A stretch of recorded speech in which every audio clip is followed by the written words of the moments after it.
როგორ ახართ? კარგად. ცოტა ცუდი დარბაზია, იმიტომ რომ უკანა ხალხს, ვინც უკანზე ხართ, კარგად ვერ გხედავთ. ეს კამები არა გაქვთ?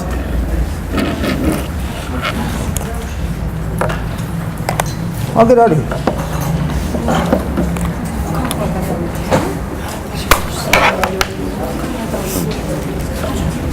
ხმა კარგად ისმის უკან? კარგად ისმის.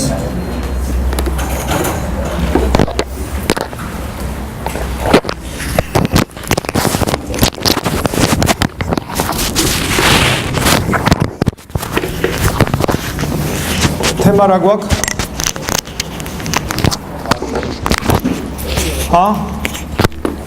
არ იცით?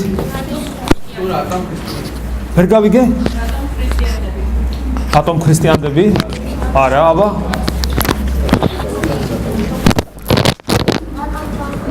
რატო უნდა ვიყოთ ქრისტიანი? რატო უნდა ვიყოთ ქრისტიანი?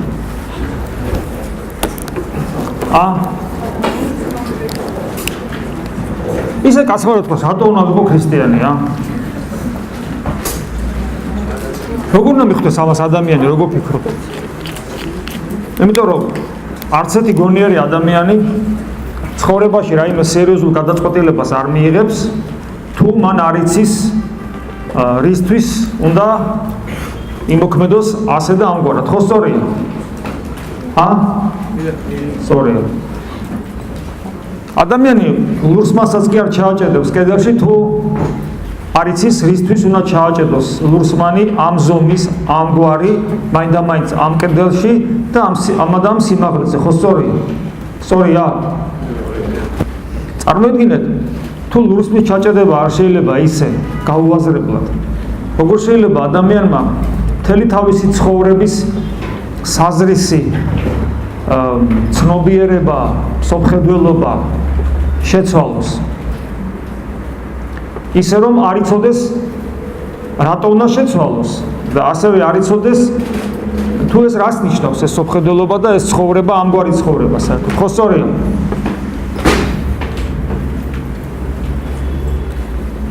აქ კიდევ ერთი საკითხი წარმოჩინდა. თუ ადამიანი ქრისტიანულ ცხოვრებას გადაწყვეტავს, რამე უნდა შეცვალოს? რატო? ხო შეიძლება რომ როგორც ვიყო ისევ ისეთად დავრჩე და თან ქრისტიანი ვიყო. აი მაგალითად თქვა წარმოვიდგინოთ 30 წლამდე ახალგაზრდა, რომლებიც მშობლების დაუდევრობით ბავშვობაში არ იქნა მონათლული. ხო? და მერთხელაც კაცო, უთხეს კაცო, არ მცხვენია, როგორ შეიძლება ქრისტიანულ ქვეყანაში ცხოვრობ და მოუნათლავი ხარ და გადაწყვიტა რომ ეს კარგია, კარგია ნათლობა, კარგია. და მოინათლა. გამერწმუნდათ რომ ეკლესიაში, უდიდეს უმრავლეს ეკლესიაში რომ მიხვიდეთ, ესე ეგრევე მოგნათლავენ. უმრავლეს ეკლესიაში. შენ ჩათვლი რომ გაქრისტიანდი. ეგრეა? ესე ვერაფერი ვეღარ უთხარია, თუ ყველაფერი იცით.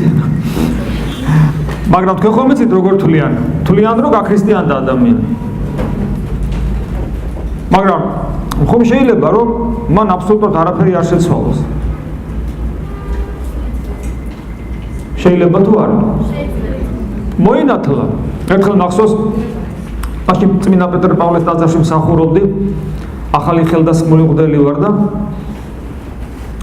უგას დღის მეორე ნახევარია, ხალხი აღარ არის, აღსარებების, საუბრების პერიოდი ნელა დასრულდა და მომადგაური ადამიანია.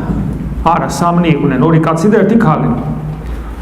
ესე იგი, სუფრიდან ახალ წამომდგარები, კარგად ნაბახუსები, კარგ ხასიათზე შესაბამისად და ითხოვდნენ მონათლას. და მე რა თქმა უნდა წინააღმდეგობა გავუწია. ისა გამიბრაზდა. მოკლედ მე არ დაუთმე და არ მონათლე. ისე ჩვენი პეტრე პავლეს ტაძარში ქონდა ძალიან დიდი ემბაზი, სავსე წყლით, უზარმაზარი აუზი იყო და ისეთი მთრალი იყო, მეგონი ჩაიხჭებოდა იქ რომ მონათლა. თუნდაც მაგიტომ მისი მონათლა არ შეიძლებოდა. აი რომ მომენათლა რა იქნებოდა მის ცხოვრებაში.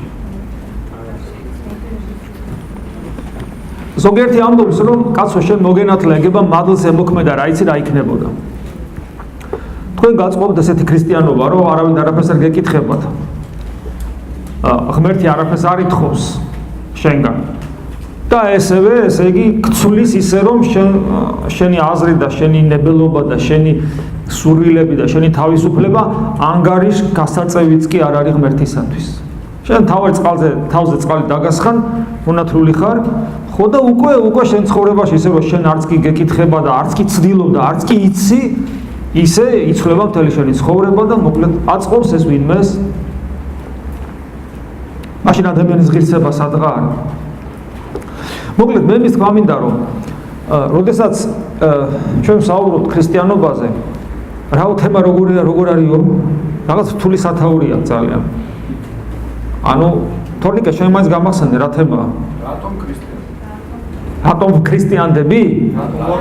რატომ ვარ ქრისტიანი? რატომ უნდა ვიყო ქრისტიანი? მინდა ვიყო ქრისტიანი და რატომ? მე მინდა ვიყო ქრისტიანი და რატომ? ხო. აბა ვის უნდა იყოს ქრისტიანი? და მე ვკითხავ რატომ? ეხლა ეს თემა ხო ხვდებით რომ თემა არის იმდენად ზოგადი, იმდენად სათაური ესეთი ამორფული აქვს საზღვრების გარეშე. როგორც გინდა ისე მიუდგები და აი ესია ხოლმე რა მე სპეციალურად ესე იგი მომწონს ესეთი თემები, სადაც ყველაფერზე საუბრობ, არაფერზე კონკრეტულად, თქვენ წახვალთ აქედან და არაფერი არ გეცოდინებათ. ხო, მაგრამ მეორე მხრივ განა შეიძლება დავასახელოთ რაიმე ქრისტიანობაში ისეთი, რომელიც შეიძლება 1-2 სიტყვით ამოიწუროს. საერთოდ შეიძლება ქრისტიანობაში ძალიან მოკლე ფორმულებით თქვათ ანუ ძალიან შემჭიდროებული სახით მოგაწოდოთ ის ინფორმაცია, რომლის წაკითხვის შემდეგ შენ მიხვდები რა არის ქრისტიანობა. ესეთი რამე თუ არის შესაძლებელი, როგორ ფიქრობ? არ არის შესაძლებელი. იმიტომ რომ თვით ყველაზე ამაღლებული წიგნი სამყაროში და თავისთავად ცხადია ქრისტიანობაში, იმიტომ რომ ის ადამიანთან, ამ წიგნს ადამიანთან ერთად ღმერთიც წერდა. აი მაგალითად ისლამში თვლიან ყურანი არ არის ადამიანის დაწერილი. ის ადამიანი უბრალოდ ღმერთის ხელში კალმისტარი იყო. ანუ ის თლიანად ღმერთის და აი მე ვიღებ საწერს, კალმისტარს, პასტას და ვწერ.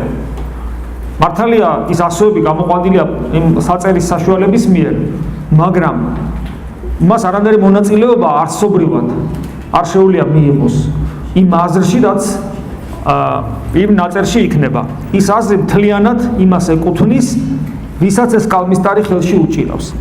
აი ისლამში ესია, ყურანი არის თლიანად იმათი გაგებით, მუსულმანები ესე ამბობენ, რომ თლიანად ღმერთი არის მისი ავტორი და მუჰამედი იყო უბრალოდ ღმერთის ხელში კალმისტარი. ქრისტიანობა ესეთ რამეს არ ამბობს. ქრისტიანობა ამბობს, რომ წმინდა წერილი თლიანად ბიბლია და ჩვენ ახლა ამ შემთხვევაში ახალ აღთქმა, თლიანად ბიბლია და მათ შორის თქმა უნდა ახალი აღთქმა არის ღმერთისა და ადამიანის ერთობლივი ნამუშევარი. ადამიანი არასოდეს ქრისტიანობაში, არასოდეს არ არის ბრმა იარაღი ღმერთის ხელში.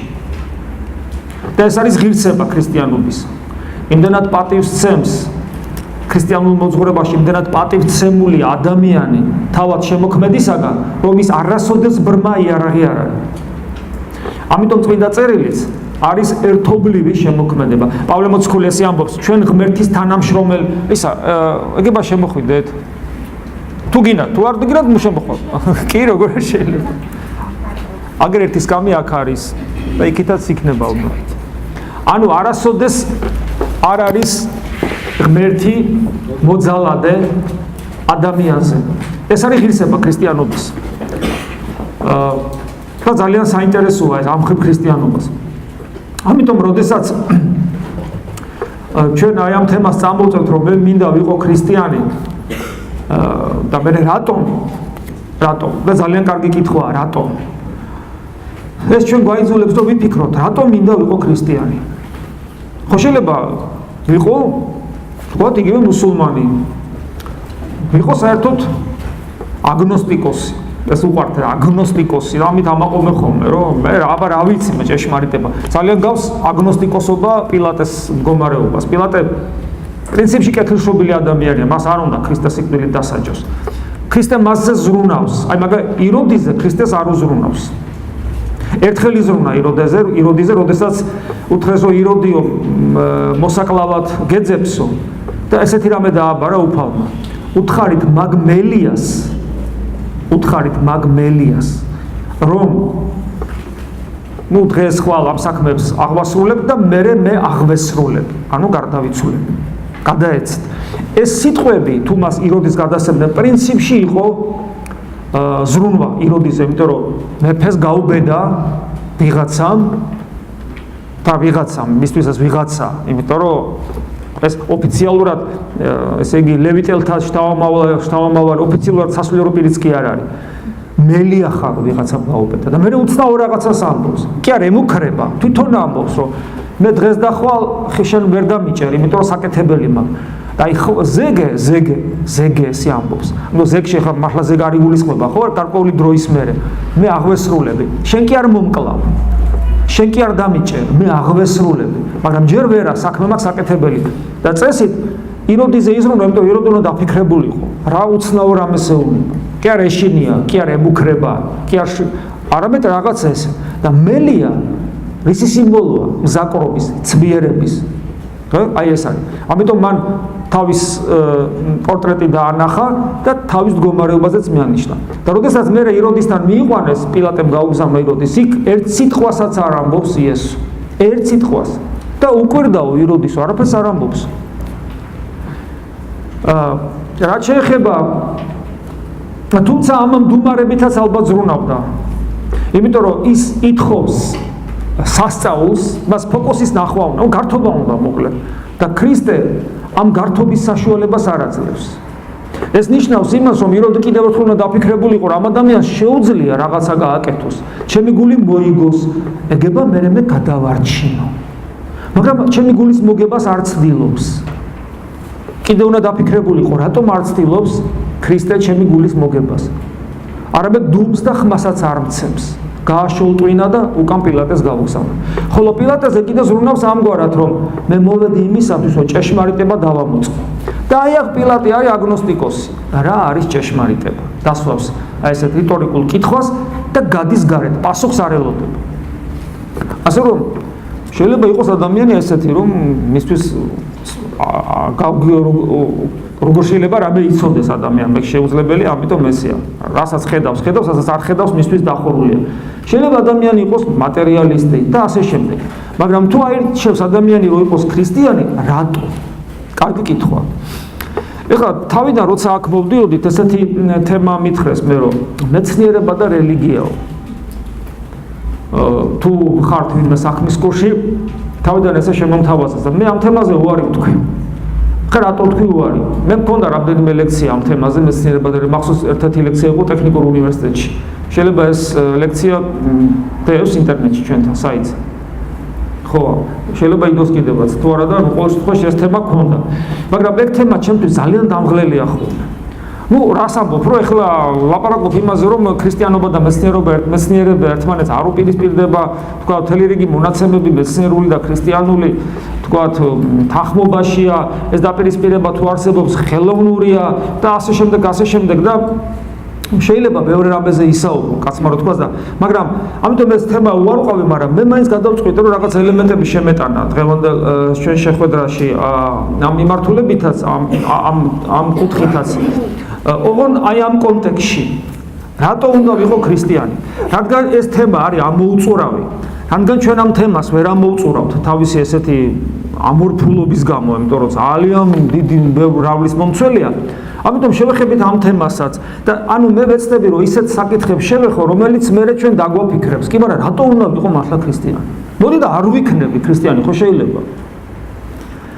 რატო უნდა ვიყო ქრისტიანი? პირველი რაც მე მინდა დღეს გავაკეთო, რადგან ჩვენი პირველი საწყისი თემა იყო მეცნიერება და რელიგია, რატოღაც გულმა არ მომითმინა და რამდენიმე ნობელის პრემიის ლაურეატის ცნობილი მეცნიერების წიგნებიდან ამონარიდებს წაგიკითხავთ. მე არ მიყვარს საერთოდ ამონარიდების კითხვა, იმიტომ რომ დამღლელია ხოლმე მოსასმენად, მაგრამ ცოტა ხანი გაუძლებთ. რატომ ეხლა ნახეთ, საერთოდ ინტერნეტში დღეს რო შეხვალ, აღმოაჩენ რომ თურმე რამდენი ნობელის პრემიის ლაურეატი არის ურწმუნო. და იქ ნახავ ურწმუნო მეცნიერებს, რომლებიც ამბობენ, რომ არანაირი ღმერთი არ არის. რა თქმა უნდა, ეგეთი მეცნიერებიც არსებობენ. ასევე არსებობენ მეცნიერები, მაგალითად, ცნობილი ჩვენი ფიზიკოსი, მართლა სანაკებოდა ჩვენთვის საამაყო გიადვალი. მე არ ვიცი მისი მსოფლმხედველობა როგორია, მაგრამ მის ლექციას უყურებდი, ძალიან საინტერესოა მისი ლექცია ინტერნეტში და იქ ერთგან ახსენებს ღმერთს, იმიტომ რომ ისეთ საკითხებს შეეხო, ეს კოლაიდერი ისეთ თემები წამოწიეს მეცნიერებმა, რომ ბუნებრივია, რომ კითხვა სვავდნენ, რომ გიადვალი ხო მორწმუნეა და ეს ინტერესის სფერო იყო ხოლმე ყოველთვის საზოგადოებაში და მან ესე იგი ამ ლექციის დროს რაღაც მომენტში თემა მოიტანა ისე რა, იმიტომ რომ იქ ბუნებრივია, როცა შენ ფიზიკის რაღაც ძალიან სიღრმეებს შეეხები, ხო? შეუძლებელია, რომ იქ არ წამოტივტივდეს ღმერთის შესახებ აბსოლუტურად, იმიტომ რომ პრინციპი რატომ ხდება ეს? რატომ ხო შეიძლება რომ არ წამოტივტივდეს? საქმე იმაშია, რომ ძველი ბერძნები თუ გვეგონება, რომ სამყარო აშენებული არის მყარი რაღაცა ბურთულებისაგან, პირველ საწყისი აგურებისაგან, რომელსაც ატომი ერქვა, ხო? ძველი ბერძნული სიტყვა ეს ატომი. მაშინ მეცნიერება პრინციპში ღმერთს ვერ შეეხება, იმიტომ რომ მისტიკა არ არის. ანუ სამყაროში არ არის მისტიკა.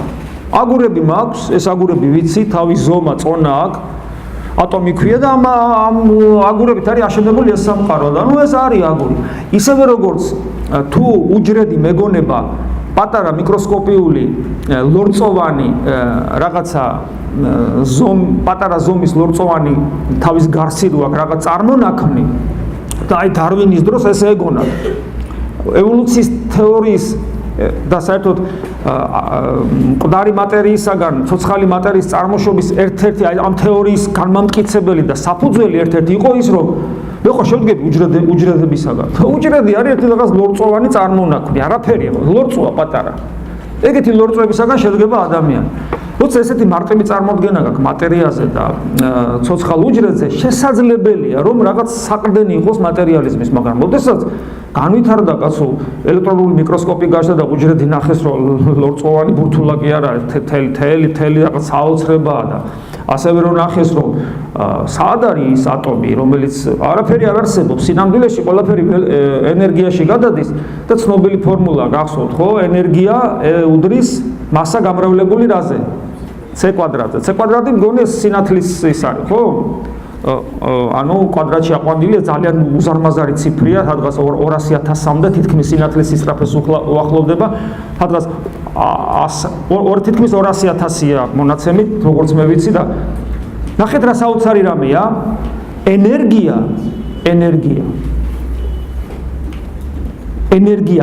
არის ენერგია, უდრის mc კვადრატს, m არის მასა. ნახეთ რა უცნაური რაღაცაა, მეცნიერება ეს აინშტაინის ცნობილი ის არის, ხო? ფორმულა. ენერგიას აქვს მასა. ხოლო მასა. შეიძლება გარდაიქმნას ენერგიად. და თანამედროვე მეცნიერებს გამოთვლილი აქვთ, რომ თანამედროვე ატომური გახლეჩვა ერთ-ერთი მიზეზი ეგ არის, ხო? რომ ეს საოცარი ენერგია როა. თანამედროვე მეცნიერებამ რომ მიაღწიოს იმას, რომ მასა რაც არის საგანში სრულად გარდაქმნას ენერგიად, ესეა ცნობილი ერთი ხე, აი დიდი ხე როა იყო რა, აი დიდი ხეები როა. ის რომ სრულად ენერგიად გარდაქმნა, იმიტომ რომ მაშინ გამოდის, რომ ძალიან პატარა მასა ჭირდება უზარმაზარი ენერგიის მიღებას. იმიტომ რომ ამ ფორმულიდან ენერგია უდრის მასა გამრავლებული c კვადრატზე და c არის 200.000 დაახლოებით.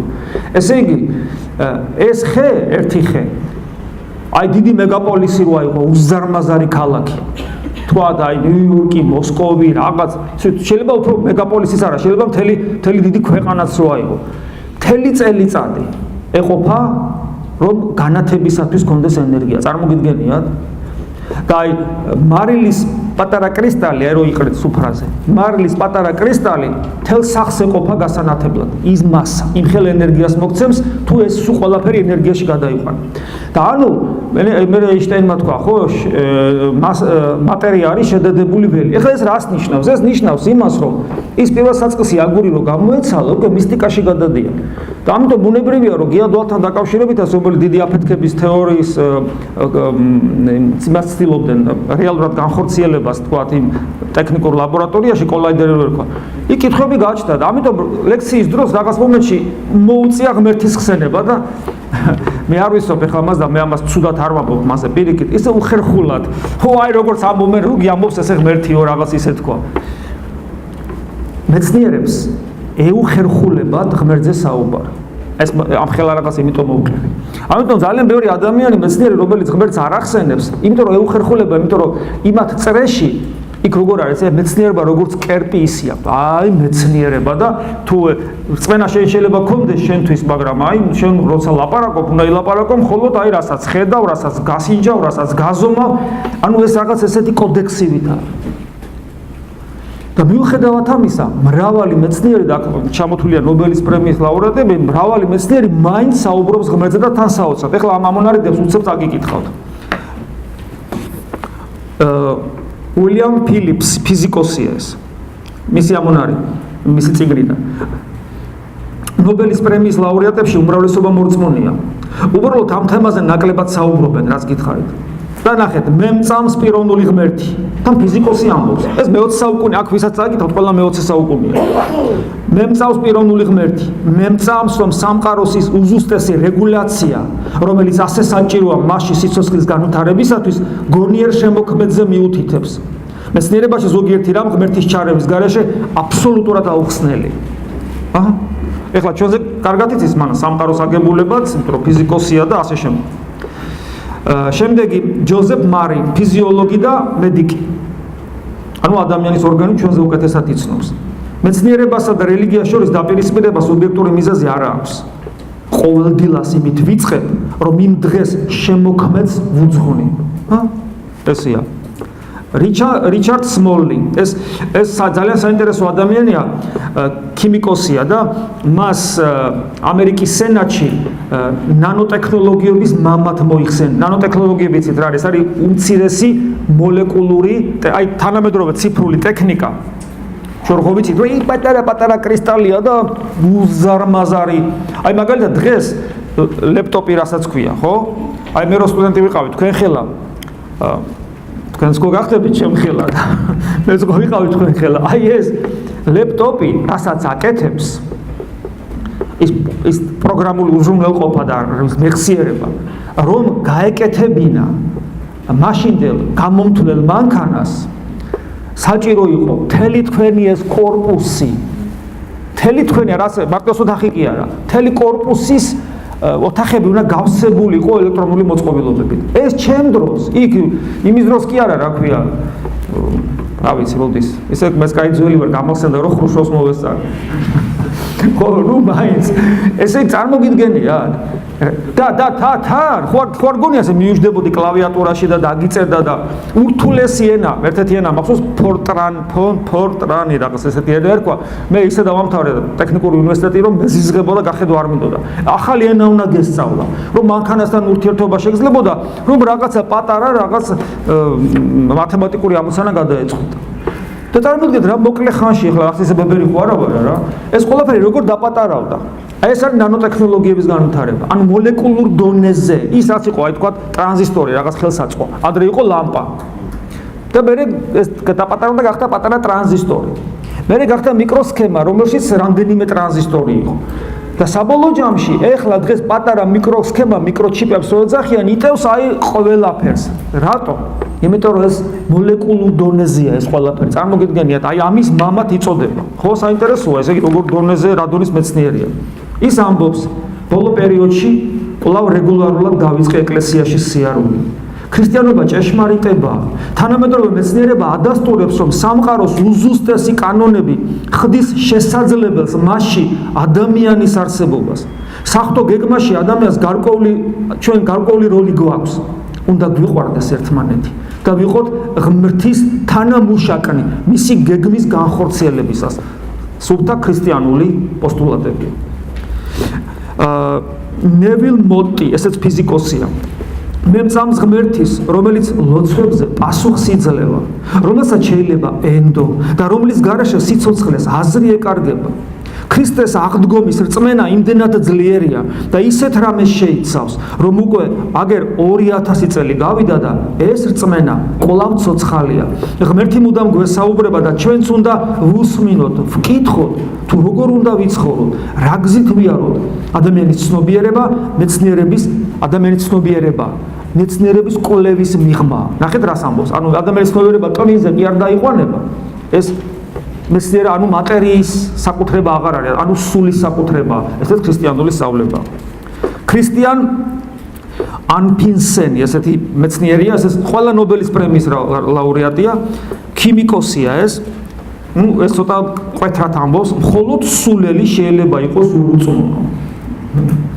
ჩვენი არსებობა მხოლოდ ყოვლის შემძლე და ყოვლის მცოდნე არსების არსებობით შეიძლება აიხსნას. ენტონი ხიუში, ფიზიკოსი. მე მწამს ღმერთის უაზრობაა მოსაზრება, რომ სამყარო და ჩვენ კოსმიური მასშტაბის შემთხვევითი პროცესების შედეგნი ვართ. მე როგორც ქრისტიანი ცხოვრების საზრის შემოქმედისადმი რწმენაში ხედავთ. ჯონ ეკლსი, ფიზიოლოგი და მედიკი. მეცნიერებასა და რელიგიას შორის მოჩვენებითი კონფლიქტი უცოდინრობის შედეგია. თუმცა არა მარტო უცოდინრობის. მე მინახია დისპუტები თქვა ათეისტებსა და მორწმუნეებს შორის. რა ვქნა, ხა შეიძლება ცოტა ძნელია ახლა ჩემთვის ამ ჩემი მდგომარეობიდან, იმიტომ რომ მე დაინტერესებული მხარე ვარ, თავისთავად ცხადია და მე ყოველთვის ვარ, რა თქმა უნდა, მორწმუნეების მხარეზე. ბუნებრივია ახლა. ხო, ვერ ვიქნები უწონოს მხარეზე და რა ვქნა. მაგრამ მაინც ჩემი სუბიექტური ხედვა და მინდა ვიყო გულწრფელი. მე ამას ვამბობ ღვთის წინაშე. მართალია ვარ დაინტერესებული მხარე. მართალია ვარ, ესე იგი, გამიზნულად და ყველანაირად მორწმუნეების მხარეზე, მაგრამ როცა მე მათ დაპირისპირებას უყურებ, მე მინდა ვიყო ცივი გონებით მინდა შევაფასო, რომ რაღაცნაირად უფრო მეტად ჩავწვდე აი ამ კამათის არსს, მაგრამ ყოველთვის მეჩვენებიან, რომ ათეისტები ძალიან სულელურ მდგომარეობაში იყენებენ თავს. ამასინათ ერთ-ერთ დისპუტს უსმინე და ერთი წამოხდა ერთი ათეისტი და რა ღმერთიო, კაცო, ჩვენა ვართ ღმერთი ადამიანებიო, ჩვენ. ხო, ნუ ეხლა თუ ვისაც უნახავს გარდაცვლილი ადამიანი, ნახავთ ეს როგორი ღმერთია და მით უმეტეს როცა უკვე წლები გავა და მე როგორც ხდელს მინახია გახსნილი სამარხიც და ძნელია რო თქვა, რომ ეხლა ის რასაც ხედავ, ის ღმერთია. ჩვენ ვიცით ადამიანები, რომლებსაც თავი ეგონათ ესეთები. ყოველ შემთხვევაში ამას შეიძლება დეკლარირებას არ უკეთებდნენ, ფარაონები ამბობდნენ, მაგრამ თქვა იგივე მე-20 საუკუნეში ამის დეკლარირება არ ხდებოდა, მე ვარ ღმერთი, თუმცა აღმოსავლურ რელიგიას ეს ახასიათებს, იგივე ბუდიზმზე ამას აგიკითხავთ. მაგრამ მაგალითად მომყავს ხოლმე ადოლფ ჰიტლერის მაგალითი ხშირად ქრონიკებში თუ ნახავთ, თუ როგორ იქცევა ადოლფ ჰიტლერი, როცა ის საუბრობს. იმას აშკარად გონია, რომ ღმერთია. ყოველ შემთხვევაში აი შინაგანი განწყობა ეგეთი აქვს. ხო და რა დარჩა იმ ღმერთისაგან ესეც ვიცით. ამიტომ როცა მე უყურებ ათეისტებს, რა ვიცი, ხოლმე შეიძლება შეგებრალოს ესეთი თან უბედურება ის არის, რომ ათეისტებს აქვთ ერთი პრობლემა. შეიძლება ადამიანს მართლა მე ხალხო მინდა ვირწმუნო რა კარგია, ხო, ცუდია რომ ღმერთია, კაცო. ცუდია, შენ მარადიული არსება ხარ. მინდა, მაგრამ ვერ ამწამს და და უთხრიათ ესეთი, რომ აი მართლა მშობს იმისი, ვისაც წამს. მაგრამ ათეიზმის უბედურება იმაშია, რომ ხედავ ადამიანს, რომელსაც უხარია და სიხარულით ამტკიცებს. კაი თქვათ არ არის და რა გიხარია მე რატო უნდა გიხარო საწყენი არ არის აი ეს არის ხო და რა ვიცი ყოველ შემთხვევაში უცოდინრობის ბრალი არ არის მარტო ეს არის რაღაცა შინაგანი თითქმის დემონური მდგომარეობა დემონური მდგომარეობა არა უზნეობის თვალსაზრისით ათეისტებს აღიზიანებთ ხოლმე როცა იტყვი რომ მორალის საფუძველი არის რელიგია ამაზე ძალიან ბრაზდებიან ათეისტები პრინციპში სამართლიანად ბრაზდებიან იმიტომ რომ მართლაც რელიგია არ არის მორალის საფუძველი მორალის საფუძველი თავად ადამიანის უკვდავი სულია ის ზნეობრივი კანონი რომელიც ღმერთის მიერ ჩადებული ადამიანის ცხოველი რომ იყოს მას მორალი არ ექნება აი ამის მაგალითი სულ მომყავს ეს მაგალითი ვინც თქვა ჩემს შეხვედრებს ესწრება შეიძლება მოვაბეზრე თავი მაგრამ ძალიან ლამაზი მაგალითია გედის მაგალითი ხო იცით ვინც ესწრებით ხოლმე შეხვედრებს თქვა ადამიანს ყავს გედები და ქორწინდებიან გედები გედი რომ დაწყვილდება იმ წყვილს არასოდეს არ ღალატობს და თუ მოკვდა ერთ-ერთი გედი არასოდეს არ ქორწინდება ცოცხლად დარჩენილი გედი მეორედ მაგრამ არც ერთ ადამიანს ვისაც გედები ყავს ვისაყავს გედები ეს სხვათან არ ვიცი მაგრამ ვისაც თავუშვათ არც ერთ ადამიანს არ მოუვა თავში აზრად რომ ეს თავისი გედი აქოს ან აუ რა გედი მყავს ეთი განახა რა ყავს ესეთი კაცო არ ღალატობს თავის იმას მეწყვილეს და თუ დაქრივდა წარმოგიდგენია რამდენი გედი მიუგზავნე და არაფრით არ გატყდა რატომ არ აქებს გედების პატრონი გედს იმიტომ რომ ყველა გედი ესეთია გედს მორალი არ ჭირდება იმიტომ რომ გედი ესეთია გედს არ შეუძლია ბუნებითად არ შეუძლია დაქორწინდეს სხვაზე ამის უნარი არ აქვს ეგეთია აი ადამიანს შეუძლია უღალატოს და შეუძლია არ უღალატოს ქვრივი შეიძლება დაქორწინდეს და შეიძლება არ დაქორწინდეს ადამიანს დიაპაზონი აქვს რადგან ზნეობრივი დიაპაზონი აქვს ამიტომ მას აუცილებლად აქვს მორალური საყრდენი ზნეობრივი კანონი რომელიც ეუბნება რადგან დიაპაზონი აქვს ამიტომ აქვს ეს კანონი დიაპაზონი ახლა გეძეს დიაპაზონი რო არ აქვს ეს კანონი მას არ ჭირდება რადგან აქვს ადამიანს ეს დიაპაზონი აქვს ეს კანონიც ამიტომ მორალის საფუძველი რა თქმა უნდა ადამიანში ჩაწერილი ზნეობრივი კანონია ხო ეს ხო უკვე ნიშნავს რომ ადამიანი ცხოველი არ არის ეს ხო უკვე ნიშნავს რომ ადამიანი ფიზიოლოგიის გარდა კიდე სხვა რამეა ამას ნიშნავს ამიტომ მათ აღიზიანებთ ხოლმე რა თქმა უნდა ეს სამართლიანად მაგრამ მეორეს ხო სწორედ ზნეობა მიანიშნებს იმაზე კანტიც ესე ასაფუთებდა ღმერთის არსებობას რომ ადამიანსში გააქვს ზნეობრივი კანონი და თავისუფლება პლუს ეს არის საფუძველი ერთ-ერთი საფუძველი ღმერთის არსებობის ამიტომ უცოდინრობის ბრალი კი არ არის ეს კონფლიქტი მარტო უცოდინრობის ბრალი არამედ ადამიანში იმ დემონური მდგომარეობის ბრალი რომელსაც არ უნდა ღმერთი რატომ არ გინდა შენ ზემოთ რო იყოს ღმერთი ამის ახსნა არის ლოგიკურად აბსოლუტურად შეუძლებელი ლოგიკურად იმასაც კი ვერ ახსნი რატო იწყებს ადამიანი თამბაქოს მოწევას და რატო ეწევა და რატო ხდება ნარკომანი რატო ეს ხო მომაყრინებელია პლუს თამბაქო კიდე მყრალი და უსიამოვნოა ყოველ შემთხვევაში რო იწყებს ადამიანი და ეხლა ნუ მე ადამიანი ყველა ნაგავს ეჩვევა კაცმა რო თქვას ასე რომ ლოგიკურად ეს აუხსნელია რომ როგორც დიდი ბოროტება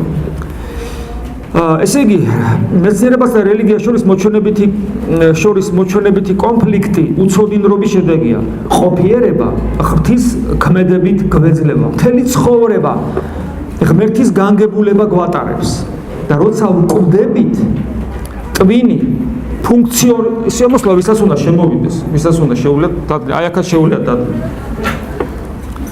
როცა ვკვდებით ტვინი ფუნქციონირებას წყვეტს აი აქ არის საინტერესო მაგრამ ღვთის განგებულება და სიყვარული რჩება თითოეული ჩვენთაგანი როგორც განუმეორებელი ცნობიერი არსება ღვთის ქმნილება თითოეული სული ღვთის ახალი ქმნილება ჩავანებული ჩანასახში ჩვენი არამატერიალური მე იმგვარად აკონტროლებს ტვინს ზოგი როგორც ფიქრობს რომ მე არის ტვინიო ეს ამბობს ეს დიდი ფიზიოლოგი და მედიკი რომ ჩვენი არამატერიალური მე იმგვარად აკონტროლებს ტვინს როგორც მძღოლი მანქანას მართავს და პროგრამისტი კომპიუტერს ამუშავებს აბდუს სალამი ფიზიკოსია ეთყობა ეს მუსულმანია ჩვენ გვწამს რომ ღმერთმა შექმნა მშვენიერი სიმეტრიული ჰარმონიული სამყარო მასში წესრიგია და არაა ქაოსი და ღვთის შემეცნება დიდ სიხარულს გვანიჭებს ჯოზეფ ტეილორი ფიზიკოსი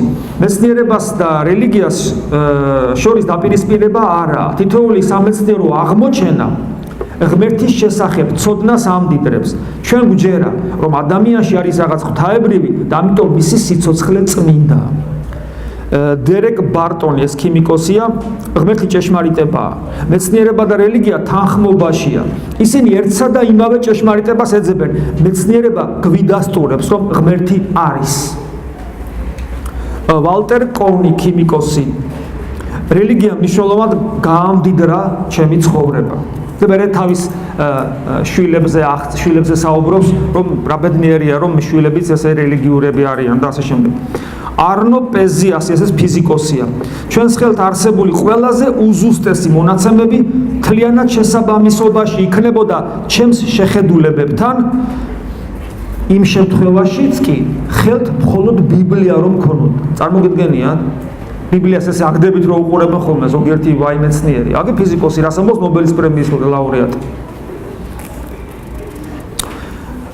ისიდორ აიზეკ რაბი ფიზიკოსი ფიზიკამ კეთილმოგზალებით ამავსო და რატომ და მომგვარ აზრი პირველ მიზეზთა შესახებ ანუ ფიზიკის შესწავლამ ადამიანი დააფიქრა ამ ყველაფრის საწყისზე ამით ღმერთს მიუახლოვდი და ეხლა ძალიან კარგ რამეს ამბობს და აკარგია რომ ეს ყოველთვის იყოს იგივე ჩვენ სასწავლებლებშიც ამგვარი ეს ნობელის პრემიის ლაურეატი ნახეთ რას ამბობს ყოველი სტუდენტი რომელსაც ჩემთან ახალი პროექტი მოაქვს სამეცნიერო პროექტი ვეკითხები ეს ღმერთთან მიგაახლოვებთ საინტერესოა დამოკიდებულება პედაგოგის ჩვენ იკვლევ რაღაცას ამით უფრო დაუახლოვდები ღმერთს ეს არის აი მართლა ზნეობრივი შეფასება ზნეობრივი დამოკიდებულება უფრო სწორედ ზნეობრივი დამოკიდებულება მეცნიერებისადმი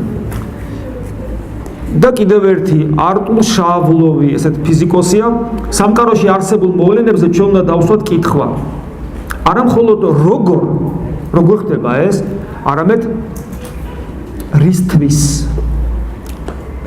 ან იგივე რატომ ამ შეკითხვაზე კი მხოლოდ რელიგია პასუხობს სწორია ეს პასუხები ქრისტიანობაში ვიპოვე მეცნიერული კვლევა თაყვანისცემის აქტია რადგან ღვთისქმნილებას უფრო და უფრო ღვთისქმნილების უფრო და უფრო მეტ სასწაულს გვიჩვენებს ანუ რაც უფრო მეტად უღმავდები უფრო მეტ სასწაულს ხედავ სამყარო ისეთი საკვირველია რომ წარმოდგენაც კი არ შემიძლია რომ იგი შემთხვევითი მოვლენების შედეგია საბედნიეროდ გვაქვს ბიბლია განსაკუთრებულად კი ახალი აღთქმა სადაც ასე მრავალი რამ წერია ღმერთის შესახებ ვთვლი რომ ჩვენი გადარჩენის გზა ქრისტეს მიბაძვა აი ეს ამონარიდები რომელიც მე მინდოდა წარმეკითხა მე თქვა თქვენთვის ეხლა აი აქ ერთი ადგილი იყო თქვათ როდესაც ჩვენ თქვით რომ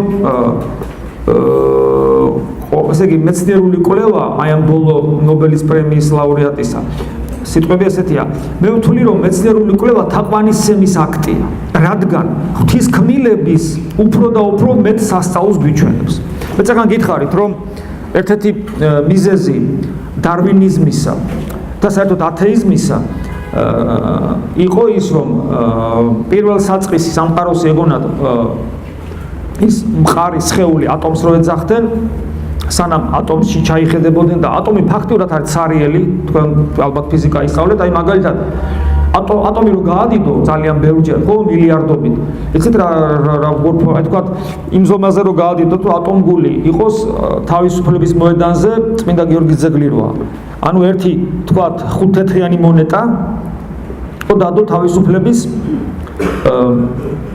მოედანზე წმინდა გიორგის ძეგლთან ხუთთეთრიანი მონეტა და ელექტრონები ხომ მოძრაობენ მის გარშემო ელექტრონი სად იმოძრაობს იცით ასევე თქვათ ხუთთეთრიანი მონეტა ან ერთთეთრიანი მონეტა რო დადო ზემელზე იქ მაკდონალდსი როა თუ რაღაც ხო აი იქ რო დადო თელი დანარჩენი ეს არის სიცარიელი ატომი ცარიელი ის რაც ეგონათ მყარი ბურთულა არის ფაქტურად სარეალი. ხო საინტერესოა ეს.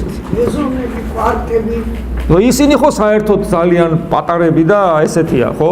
ანუ აი ატომის დაშლის შედეგად კი, ისინი კიდევ კი. ანუ ატომი როცა იშლება, ხო, ეს უამრავ კიდევ ელემენტარულ ნაწილაკებად იშლება და ამიტომ მე საბოლოო ჯამში ყველაფერი ენერგია და მასა გადადის ენერგიაში და აინშტაინმა იმიტომ თქვა, რომ შედედებული ველია მატერია და მე ხშირად ყოველთვის ვამბობ ამ დროს აინშტაინმა ეს თქვა მე-20 საუკუნეში და გენიალური ნათქვამი იყო, მაგრამ მან ალბათ არ იცოდა, მაგრამ ჩვენ ვიცით, რომ მე-8 საუკუნეში მაქსიმე აღსარებელი წმინდა მამა, რომელიც საქართველოსია დაკრძალული, ამბობს, რომ მთელი ეს სამყარო მატერიაზე ამბობს, არის ღმერთის მიერ შექმნილი ენერგია.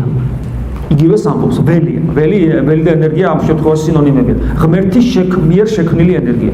ეს საოცარი მართლაც აი გენიოსის, მე-8 საუკუნის გენიოსის ნათქვამი. ქრისტიანი მამის. ეხლა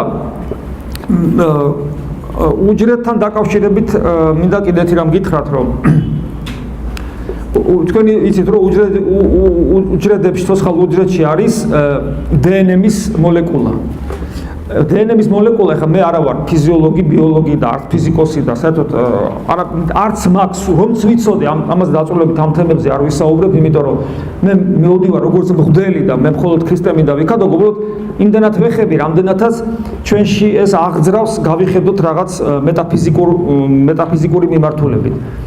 დნმ-ის მოლეკულა სანამ აღმოჩენილი იქნებოდა, კიდე საუბრობდნენ ხოლმე მატერიალისტები რაღაც შემთხვევით სიცოცხლის წარმოქმნაზე, მაგრამ დნმ-ის მოლეკულა რო აღმოჩნდა, ხო იცით ესეთ რამეს ამბობენ, რომ შეიძლება თუ არა 20 ჯერ თქვა და ვეფხისტყაოსანი საბეჭდ მანქანაზე დასვა ცხოველი, ნებისმიერი ცხოველი, რომელიც აკაკუნებს თითებს საბეჭდ მანქანაზე და ერთხელაც საუკუნები აკაკუნებს და ერთხელაც უცებ დაიწყო რომელმა შექმნა სამყარო ძალითა მიძლიერითა და ასე შემდეგ და ბოლომდე გაასრულა ვეფხისტყაოსანი. დასრულდა ესე ამბავით იქით. ხო დაასრულა, მე ისე წერტილი დასვათვარად რომელ და ასე 20 ჯერ გადამბულად უცებ აი ამ საუკუნები თუ რაღაც 1000 წლეულების ზის და უცებ ერთხელ ესე დაბეჭდა. არანაირი ალბათობაში ეს არ ჩდება. მაგრამ დნმ-ის ეს იმხელა ინფორმაცია შეიცავს თითოეული დნმ. იქ არის 400, აი მაგალითად ჩვენ გვაქვს 3300, მთელი ეს ტექსტები 3300-ია დაწერილი. მათემატიკა 10 ციფრს იცნობს. თუმცა არსებობს ორობითი სისტემა, მთელი ეს ელექტრონული მოწყობილობები ციფრული. მთელი ეს ინფორმაცია, აი უზარმაზარი სურათი დაბეჭდი, ამ ფილმს უყურებ, რომელიც აი 3 საათი გრძელდება მაღალი ხარისხით. მთელი ეს ფილმის ინფორმაცია ჩაწერილია ტექსტით, მოდი ესე ვთქვა. სადაც არის ამბანის 200, 0 და 1, მეტი არა. და ამით არის ამ კომბინაციით არის აგებული. ეს ელექტრონული ნანოტექნოლოგიების პრინციპია. აი დნმ არის ინფორმაცია, რომელიც ჩაწერილია 4 ამბანით. A, B, C და D ამგონი, ასე აღენიშნება. 4 ასო აქვს. და თითოეულ დნმ-ში იმხელა ინფორმაცია დებს, რომელიც წიგნებად რო დაწერო, ეს გამოდის იმდანად ბევრი სქელი წიგნი, რომ უბრალოდ დათვლაც კი შეუძლებელია, იმხელა ინფორმაცია დებს. ერთ-ერთი მეცნიერი ამბობდა, რომ დაალაგო ეს წიგნები მთვარემდე ალაო, წარმოგიდგენიათ, რამხელა ინფორმაცია. ეს არის უზარმაზარი ინფორმაცია. და თან ეს ყველაფერი სპირალისებულად არის დაგრეხილი. და თან საოცარი აღმოაჩინეს მეცნიერებმა, რომ იქ არის სპეციალური მოწყობილობა, რომელიც ამ დნმ-ის ხვეულაზე პერიოდულად ესე დადის. დადის იმიტომ, რომ იქ რო 1-2 ატომი ამოვარდეს ამ ესე იგი ბიომოლეკულიდან, იმ წამს მუშაობის პრინციპი ირღვევა და ეს მოწყობილობა დადის და ამოწმებს. და ესე იგი თუ რაღაც დაზიანება იქვე ასწორებს. საოცარი ფენომენალური რაღაცაა და ეს როგორც კი აღმოაჩინეს, იქვე დამთავრდა რა. 20 ჯერ ვერ დაიწერებოდა ვეფხისტყაოსანი და ერთხელაც კაცმა რო თქვა შემთხვევით და ამ დროს ესე იგი აქ ტომებია თითოეულ დნმ-ში. მაგრამ როდესაც უჯრედში და ეს არის უჯრედის ნაწილი და როდესაც ელექტრონული მიკროსკოპი გამოიგონეს და მე მიკროსკოპი დაიხვეწა უჯრედში რო ჩაიხედეს თანამედროვე მეცნიერები ესე საუბრობენ უჯრედი რო მილიონჯერ გაადიდო მილიონჯერ ერთი მეგაპოლისის, აი თქვა ნიუ-იორკი რო წარ, აი ამ ხელა ზომის უზარმაზარ კოსმოსურ ხომალდად წარმოგვიდგება. თავისი შემავალი კარიბჭეებით, თავისი დაცვის, ეს არის ურთულესი მოწყობილობა, რომელიც არის ქარხანაც, მიმღები პუნქტის, გამცემის, გადასამუშავებელის, მერე გააკეთეს აი ამ უჯრედის, რომელიც არის გადიდებულია, უზარმაზარი გადიდებული 3D-ში 3D ქვია, ხო ეს სივრცული გრაფიკით ანიმაცია. თქვა და ესეთი ის მაგალითად გამოიყენეს, თქვა როგორ შედის რომელიღაც ერთ-ერთი ჰორმონი, თქვა და როგორ იღებენ ამ ჰორმონს, როგორ აბინავებენ, როგორ მოიხმარენ და ასე შემდეგ. ეს არის ურთულესი მოწყობილობა, რომლის ხელოვნურად ერთ-ერთი ბიოლოგი ესე ამბობს, ამერიკელი ბიოლოგი, რომ მე უფრო დავიჯერებ იმას, რომ აი რაღაც მეტალის და რაღაც დეტალების გროვიდან ურაგანი ამოვარდეს და ბოინგი შეიქმნას, აეწყოს აერში, ამას უფრო დავიჯერებ, ვიდრე უჯრედის შემთხვევით შეიქმნას. აი ეს არის და ამიტომ ეს მე ადრე ერთ-ერთ შეხვედრაზე მქონა დედამიწა როგორ არის მოწყობილი. ეს საერთოდ თავისი სირთულით და თავისი ნიუანსებით არ ჩამოუვარდება უჯრედს. იმდენად რთული მოწყობილობის არის ეს საოცარი ორგანიზმივით არის, რომელიც ტემპერატურას ინარჩუნებს, მიკროკლიმატი აქვს, კლიმატ კონტროლი აქვს, უფრო სწორედ ეს როგორ არის მიღწეული, რა ხდება დედამიწაზე, რომ კლიმატ კონტროლი შენარჩუნებული იქნას და არც გაცივდეს, არც გაცხელდეს და ასე შემდეგ და ასე შემდეგ. ანუ ეს არის ურთულესი სისტემა. მიგივე მარცვალი, ნებისმიერი მარცვალი, რომელიც ჩანასახია შიგნით. ის ჩანასახი ცოცხალია. ეს მარცვალი, აი პურის ხორბლის მარცვალი იყო და ლობიოს, თქვა, გამხმარი, თითქოს. ის სინამდვილეში ცოცხალია, გამხმარი არ არის. გრძნობს გარემო ტემპერატურას, სინესტეს და როგორც კი ეს ტემპერატურა და სინესტე რაღაც დონემდე მივა, იმ წამსვე იგრძნობს თავის რეცეპტორები და იწყებს გაცოცხლებას. გაცოცხლებას რო იწყებს მარცვალი, უცნაური რაღაცა ხდება, აი მიწაში რო ჩადო და ჭრილი გაუკეთო და ესე იგი ნელი გადაღებით გადაიღო და მე ჩვეულებრივად გაუშვა. როგორც კი გაღვივდება, აღმოაჩენ რომ მარცვლიდან, ნებისმიერი მარცვლიდან გამოდის რაღაცა ორი წვერი ესეთი. ზუსტად ერთნაირი წვერებია ვიზუალურად. მაგრამ ერთი წვერი აუცილებლად მიდის ზემოთ, ერთი ქვემოთ. რომელიც ქვემოთ მიდის, აუცილებლად ფესვია და მან იცის რომ ქვემოთ უნდა წავიდეს. და რომელიც ზემოთ მიდის, ეს აუცილებლად ღეროა. და გარეგნულად ერთმანეთისგან არ გასხოლდება თავიდან. აი ესეთი უცნაური ფენომენია. ანუ ყველაფერი ეს ჩადებულია, საოცრებაა სიცოცხლე. ეხლა ეს იმიტომ მოვყევი, რომ ჩვენ ხო ესე დავიწყეთ. ჯერ მეცნიერები რას ამბობენ, ხო? მაზე რა ქვია? რწმენაზე. მეცნიერები, რომელმაც ჩვენზე უკეთიციან ეს სამყარო.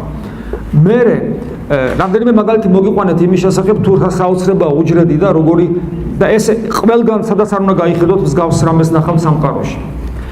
ეხლა საინტერესოა ამ დროს წმინდა წერილი, იგივე პავლე მოციქული, რას ამბობს სამყაროსა და შემოქმედის მიმართება.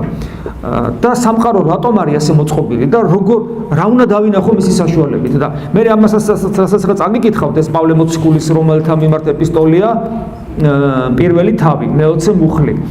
ამ თავში პავლე მოციქული საუბრობს იმ ურწმუნოებზე, რომლებიც ამბობენ, რომ ჩვენ რა ვიცით, აბა ღმერთი არ გაგვიგია და ურწმუნოები ვართ. და როცა ადამიანი ესე თავხედობს შემოქმედის წინაშე, იმიტომ რომ აშკარად ყველგან ღმერთის კვალია და მაინც ამბობს, რომ არა, მაშინ პავლე მოციქული ამბობს, რომ რა ემართება ესეთ კაცობრიობას. აქ ლაპარაკი არ არის ინდივიდებზე, ზოგიერთი ინდივიდი შეიძლება მან ზნეობრივი ცხოვრება შეინარჩუნოს, იმიტომ რომ აღზრდა ტრადიცია, თუმცა ეს ტრადიციაც და აღზრდა საბოლოო ჯამში ქრისტიანულ ფესვებამდე მიდის, ხო?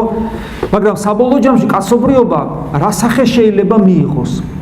მსგავსი იყო ძველს წარმართულ სამყაროში, მსგავსი, ასევე ესე იგი აქეთკენ მიდის სამყარო და რომელიც საბოლოოდ დამთავრდება ანტიქრისტეს გამეფებით, რასაც ქრისტიანობა ასწავლის უკვე 2000 წელიწადია.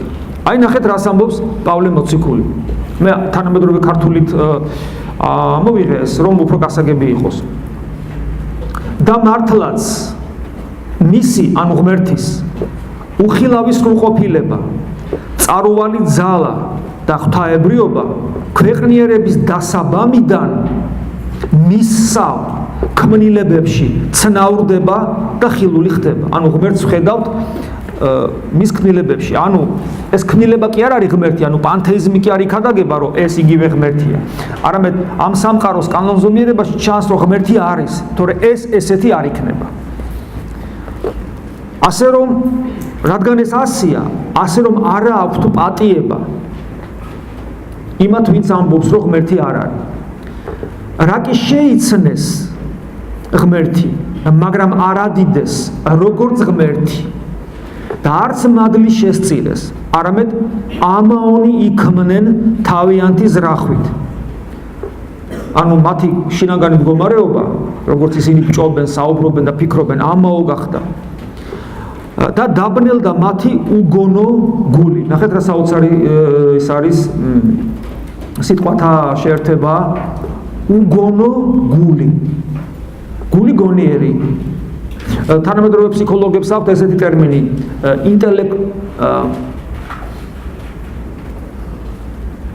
ემოციური ინტელექტი.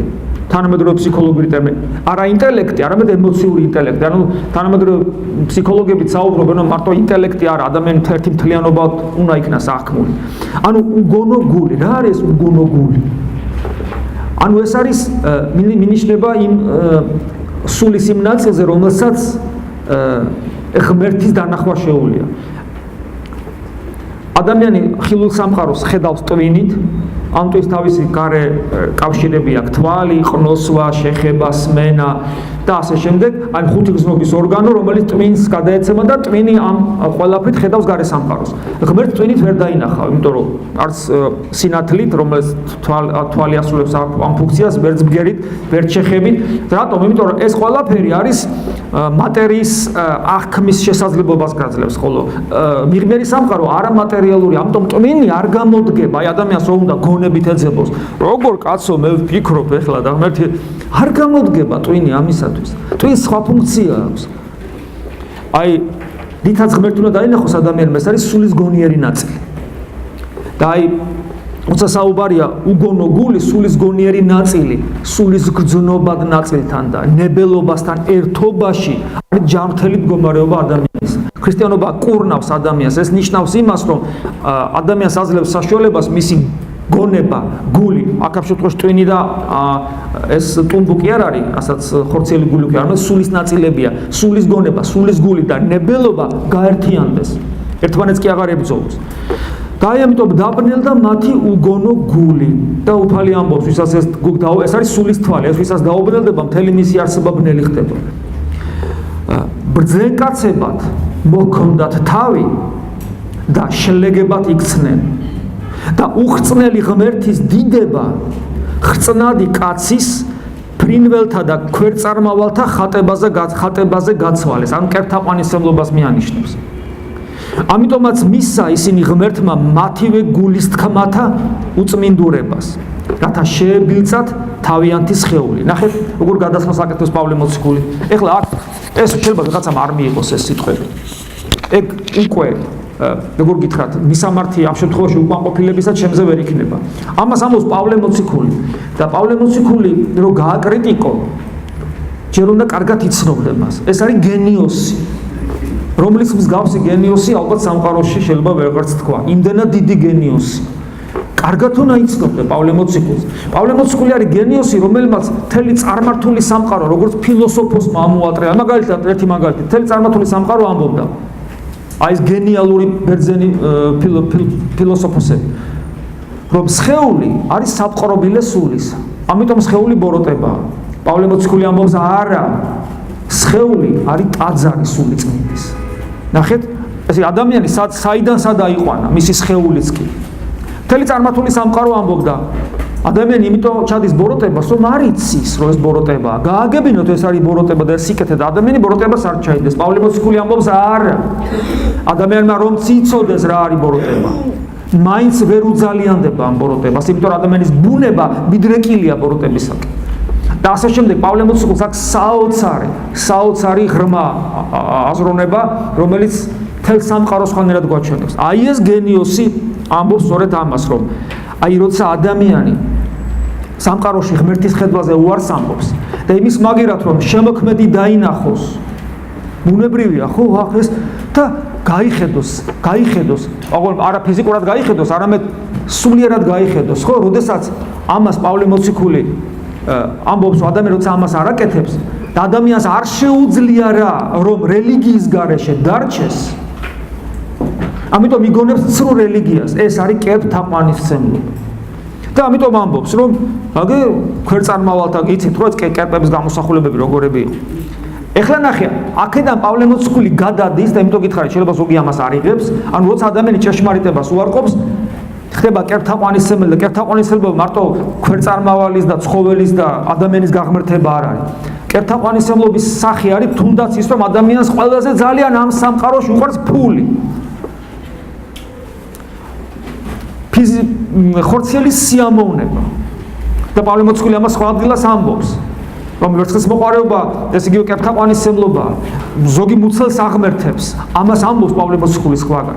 ანუ როცა ადამიანი კერპთაყვანისმცემელი ხდება და პავლე მოციქული უკვე იწყებს აი ამ მოვლენის ზნეობრივ შეფასებას და გვეუბნება, რომ თუ ადამიანი ღმერთს უარყოფს, ზნეობრივად მას რა ემართება და აგრძელებს. არა მამა თეოდორე, არამედ პავლე მოციქული. ნახეთ რას ამბობს. აუ, ხესნა წყალი დავლიო სანამ ამას ვიტყვი.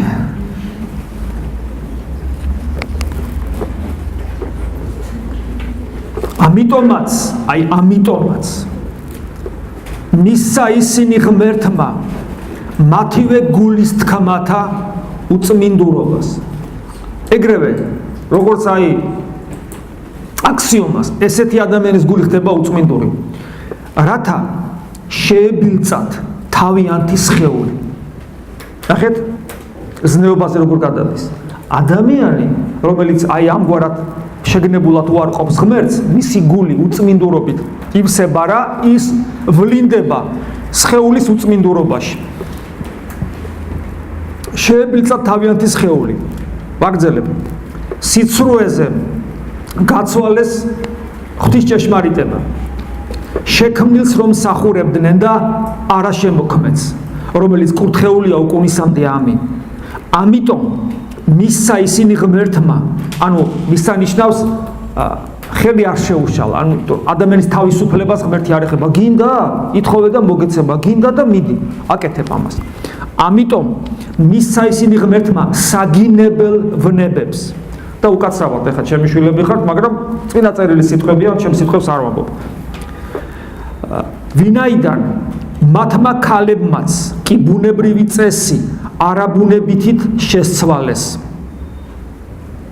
ასევე კაცებმაც მიატოვეს ქალებთან ბუნებრივი ცხოვრების წესი და გულის თქმით გახურებულნი აღერივნენ ერთმანეთს. მამაკაცი მამაკაცთან სჩადიოდა სასირცხოს და მიიღეს თავიანთი ცდუნების საკადრისი საზღაური. და რა კი არ ეცადნენ გონებით შეენარჩუნებინათ ღმერთი, ანუ იმ სულისგონიერ ნაწილზეა საუბარი. ამიტომ უჯერო საქმეთათვის მისცა ღმერთმა ისინი გაუკუღმართებულ გონებას. და გაუკუღმართებული გონება ამ დროს აქ შეიძლება ვიგულისხმოთ თავად დემონური სულიც, ეშმაკიც. ასე რომ ახსილნი არიან ყოველგვარი უსამართლობით. ანუ ეს ხორციელი გარყვნილება მარტო ხორციელი გარყვნილებად არ რჩება. და ეს კიდევ თავის მხრივ აძლიერებს იმ სულიერს, რომელსაც ჩამოთვლის. ასე რომ ახსილნი არიან ყოველგვარი უსამართლობით, ბოროტებით, ანგარებით, სიავით, სავსენის შურითა, მკვლელობით, შუღლით, ვერაგობით, უზნეობით, მაბეზღარობით, ავსიტყვანი, ცილის წამებელნი, ღვთისმოძულენი, ქედმაღალნი, ცუდმედიდნი, ბოროტმზრახველნი, დედმამის ურჩნი, უგულისხმონი, უნდონი, უყვარულნი, ულმობელნი, უწყალონი, რომელთა იციან ღვთის სამართალი, რატომ იციან? იმიტომ რომ სინდისი მაინც შენარჩუნებულია. რომელმაც იციან ღვთის სამართალი, რომ ამნაირი საქმეთა ჩამდენი სიკვდილის ღირსნი არიან, მაგრამ არა თუ თვითონ სჩადიან, არამედ ჩამდენთაც თანაუგრძნობენ, რომელთა მიმართ ეპისტოლე პირველი თავი მე-20 მუხლი. ეს სიტყვები არასოდეს არ დაძველდება. ეს სიტყვები ყოველთვის מחვილივით გაანკვეთს ყოველი ადამიანის შინაგან სამყაროს და გაყენებს არჩევანის წინაშე. როგორი ფსევდოლიბერალურიც არ უნდა გახდეს ეს სამყარო, როგორი იდეებითაც არ უნდა ჭყიპავდეთ ჩვენ ახალგაზრდობას. ეს სიტყვები არასოდეს არ დაძველდება.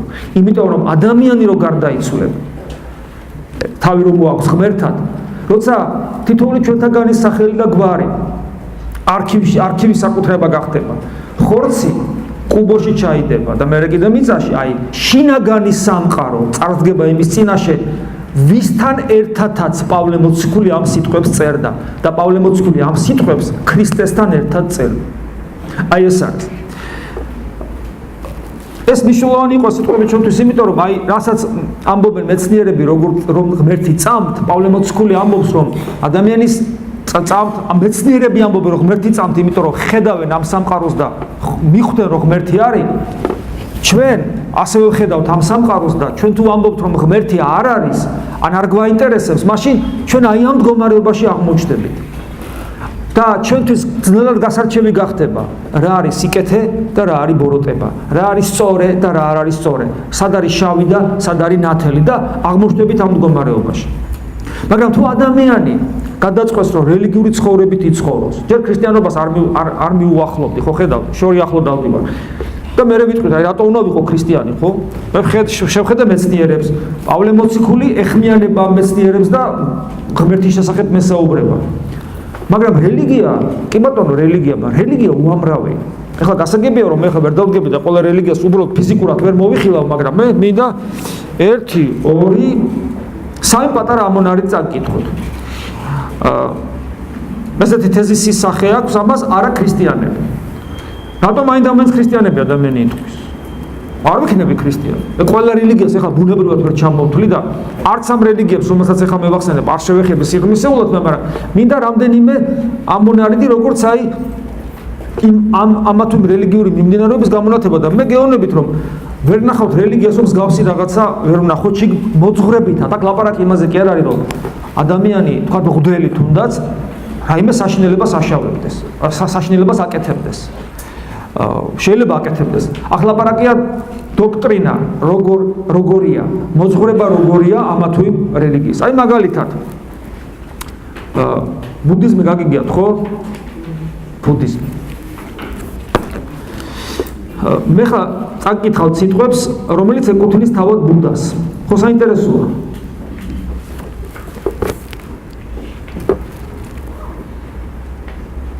შემიძლია წყალი ახაც დავულიოთ. არ არის ეს სასიამოვნო სიტყვები. ყოველ შემთხვევაში, ჩემთვის როგორც ქრისტიანისათვის ძალიან დამაფიქრებელია.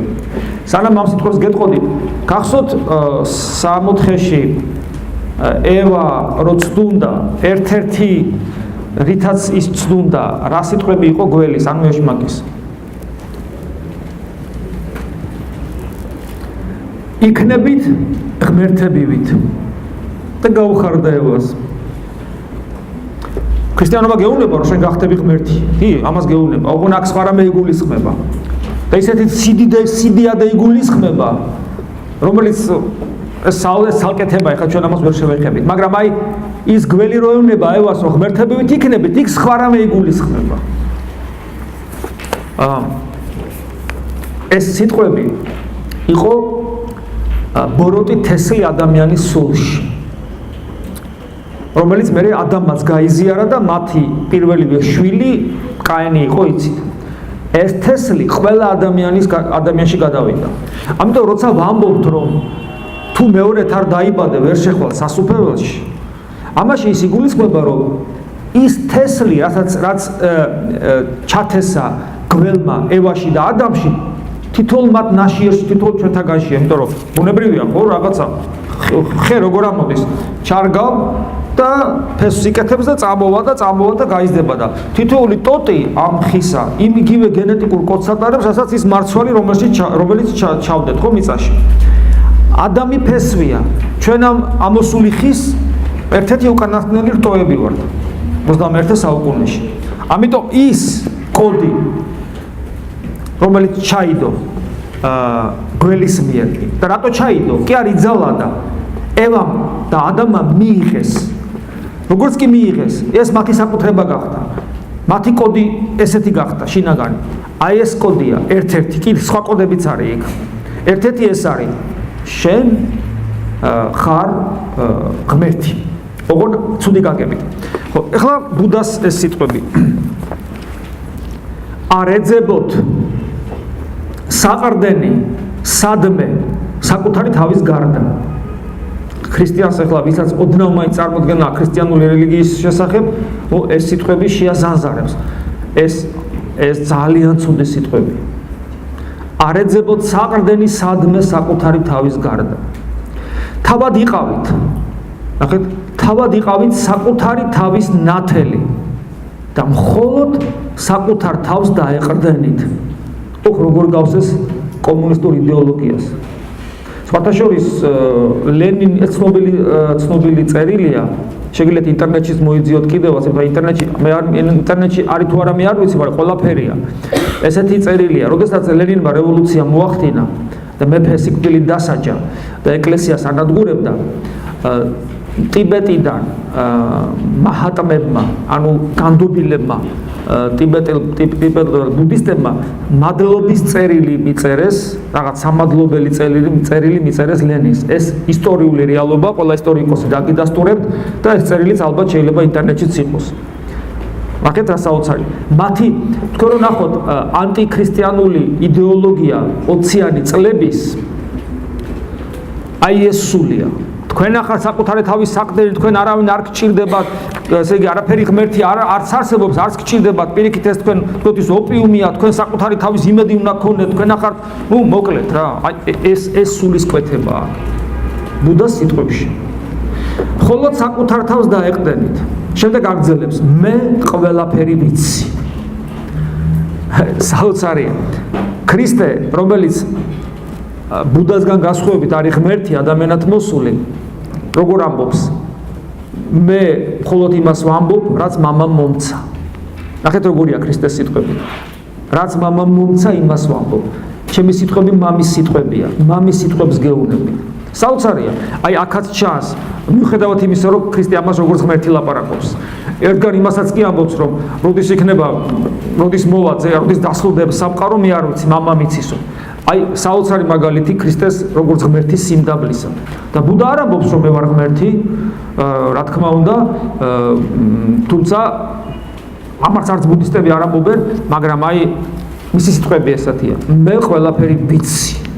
მე არ ამყავს მასწავლებელი. არავინაა ჩემი ტოლი. სამყაროში და ღმერთებიდანაც არავინაა ჩემი მსგავსი. მე წმინდა ვარ. ამ სამყაროში. მე მასწავლებელი ვარ, მოძღვარი ვარ. მე აბსოლუტურად, აი აქ არის კიდევ საშნელი სიტყვები. მე აბსოლუტურად თვითკმარი ვარ. თვითკმარი დაახლოებით ნიშნავს ეს სიტყვებია, რომელიც მხოლოდ ღმერთმა შეიძლება თქვას. მხოლოდ ღმერთმა. ბუდა ვარ, მე სიმშვიდე მოვიპოვე და ნირვანას მივაღწიე. მაგრამ ეს სიტყვები საშნელება რატოა? როცა ამბობს მე აბსოლუტურად ვარ თვითკმარი. ამ დროს არსად დასაყრდენი არ ეძებოთ. საკუთარი თავის ნათელი თქვენ თვითონვე უნდა იყოთ. მე სხვა ადგილას არის, როცა ბუდას პირდაპირ ღმერთის შესახებ ეკითხებიან და ჩვენი საქმე არ არის. ამ თემაზე ჩვენ არ ვსაუბრობთ. ანუ ბუდა თვითონვე უარყოფს ღმერთს. მაგრამ ამბობს, რომ მე ვარ თვითკმარი. აქედან რა დასკვნა გავაკეთო? მაშინ ვინ არის ღმერთი, რა გამოდის? ანუ ღმერთი არ არის და მაშინ ბუდა არის ღმერთი. როგორც ადამიანი. მე სიმშვიდე მოვიპოვე და ნირვანას მივაღწია. ნახეთ, ღვთის ათეიზმის სიტყვი, ათეისტური სიტყვები. არაფერის თხოვო მდუმარებას. მდუმარებაში ამ შემთხვევაში გულისხმება ესე იგი საწყისი.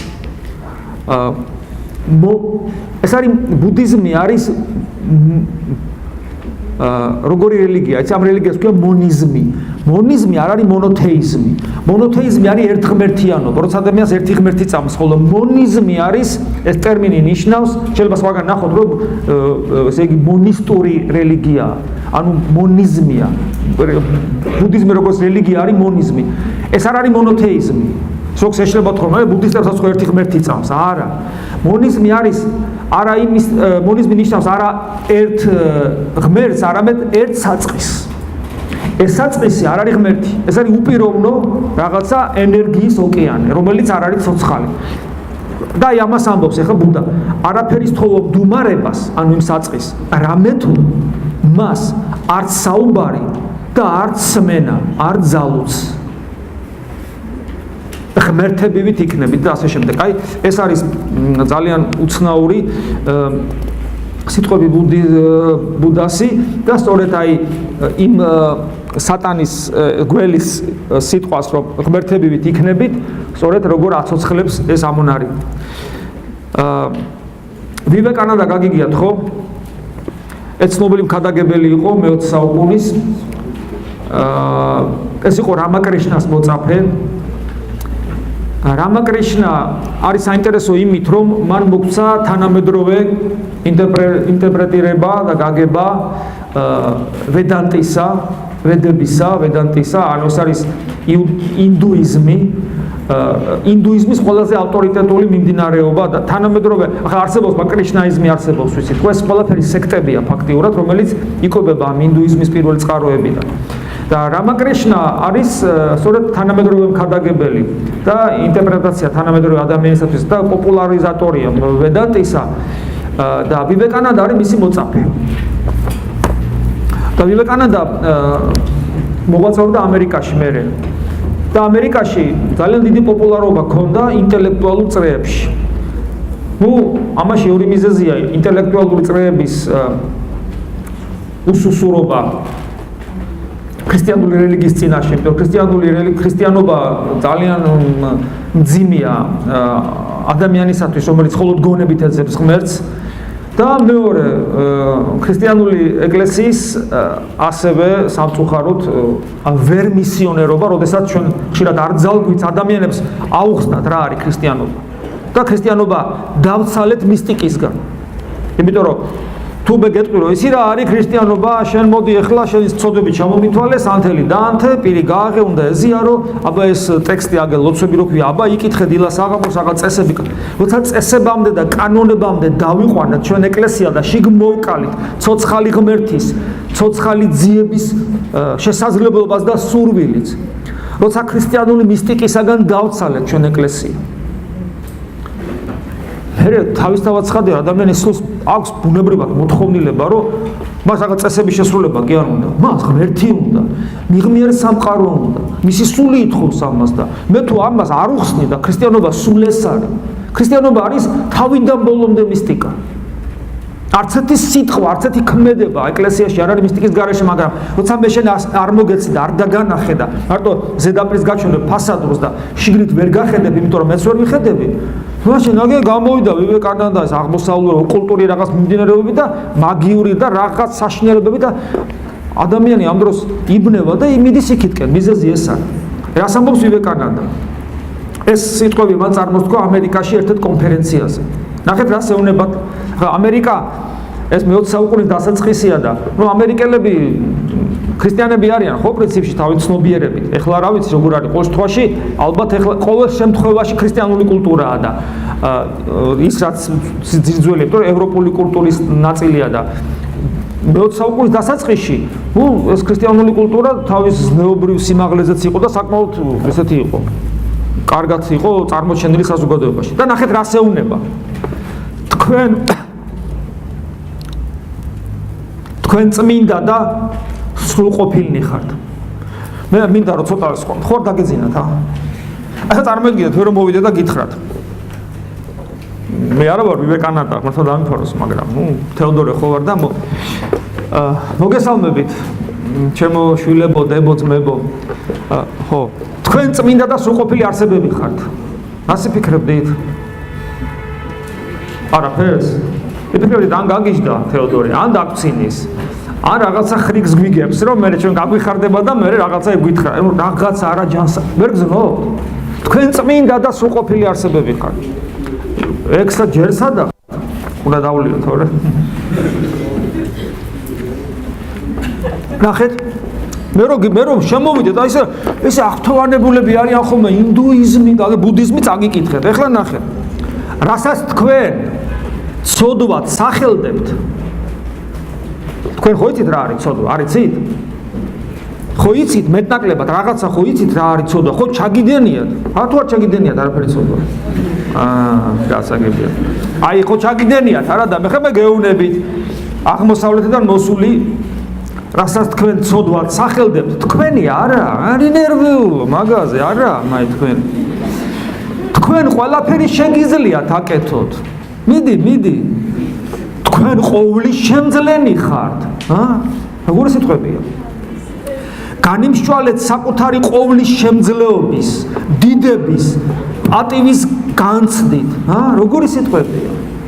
მთელი ქრისტიანული ასკეტიკა ებრძვის გვასწავლის რომ საკუთარ თავში ეს პატივმოყვარეობის და დიდების რითი დააზიანა ადამი და რა შემოვიდა სამყაროში. სამი ძირითადი ვნება, რომელიც ამ სამყაროს არსებობის კანონად იქცა. ეს არის სიამოვნების მოყვარეობა, ეს არის მომხოჭელობა და ეს არის პატივმოყვარეობა. და ნახეთ, გაიმშვალენით საკუთარი ყოვლის შემძლეობის, დიდების და პატივის განცდით ღმერთმა ქნას. აი ნახეთ რას ამბობს, რომ საპირისპირო სრულწმენები, ანუ ამის საპირისპირო, რომ თქვენ ხართ ყოვლის შემძლელი, პატივი, დიდება, სრულყოფილნი, წმინდა და ეს ხო ამერიკული საზოგადოება, ეს ხო ქრისტიანული საზოგადოება და ღმერთმა ქნას, რომ საპირისპირო, ამის საპირისპირო სრულწმენები არასოდეს შემოსულიყვნენ თქვენში. ესე მე რო გეუბნები რომ წმინდა ხარ, სრულყოფილი ხარ, ესე იგი განიმსჯვალე საკუთარი დიდების, პატივის განცდით, შეიძლება დაუსებ დაფიქრდე რომ კი მაგრამ ჩემი ცოდვები და ეს რაღაცა მიდრეკილებები რომ დამინახია ჩემ თავში და რაღაცა და ოპ გეუბნება იქვე. ეს სრულწმენა, მოიშორეთ ეს სრულწმენა. იგრძენით თავი როგორც ქრისტე და იქნებით ვითარცა ქრისტე. იგრძენით თავი როგორც ბუდა და იქნებით ვითარცა ბუდა. სამყაროს ერთობა და საკუთარი თავის რწმენა, აი სულ ეს არის, რაც უნდა ვიცოდეთ. ვედანტა ამბობს, არა არის ღმერთი გარდა ადამიანისა. ერთადერთი ღმერთი ობიექტი თაყვანისცემისა, ადამიანის სული და სხეულია. და ერთი სიტყვა კიდე მუნის სექტა ხო გაგიგიათ მუნის ეს არის კორეელი იყო ეს მუნი თუ არ ვცდები და ნუ ძალიან აგვირახსნილი სექტა ქონდა ზნეობრივი თვალსაზრისით და ეს ორგიები და რაღაც ესეთ ცუდი რა მაგრამ ძალიან დიდი პოპულარობით სარგებლობდა სხვათა შორის მე ამერიკაშიც მოღვაწეობდა და ძალიან მოკლე ამონარიდი თავს თვლიდა მესია მე ვარო მესია ამბობდა მესია აუცილებლად მდიდარი უნდა იყოს. თუ ასეთი არ იქნება, თვითონაც გაიტანჯება და ღმერთიც. აი ესეთი. ეხლა ჩვენ ეხლა რა თქმა უნდა, ვერც ყველა რელიგიას ვერ შევეხებით და ქრისტიანობასაც თავიდან ბოლომდე ვერ მოვიცავთ, მაგრამ მე მინდა აი კონტრასტი გავაკეთო და აი ამის მერე წაგიკითხოთ ერთი მაგარი ათეისტის სიტყვები. მე მგონი ეგ ამაქვს, ხო? კი. რამდენი შეგიძლიათ გაიხსენოთ მაგარი ათეისტები, ვინც იყვნენ მე-20 საუკუნის დასაწყისში? ლენინი კიდე?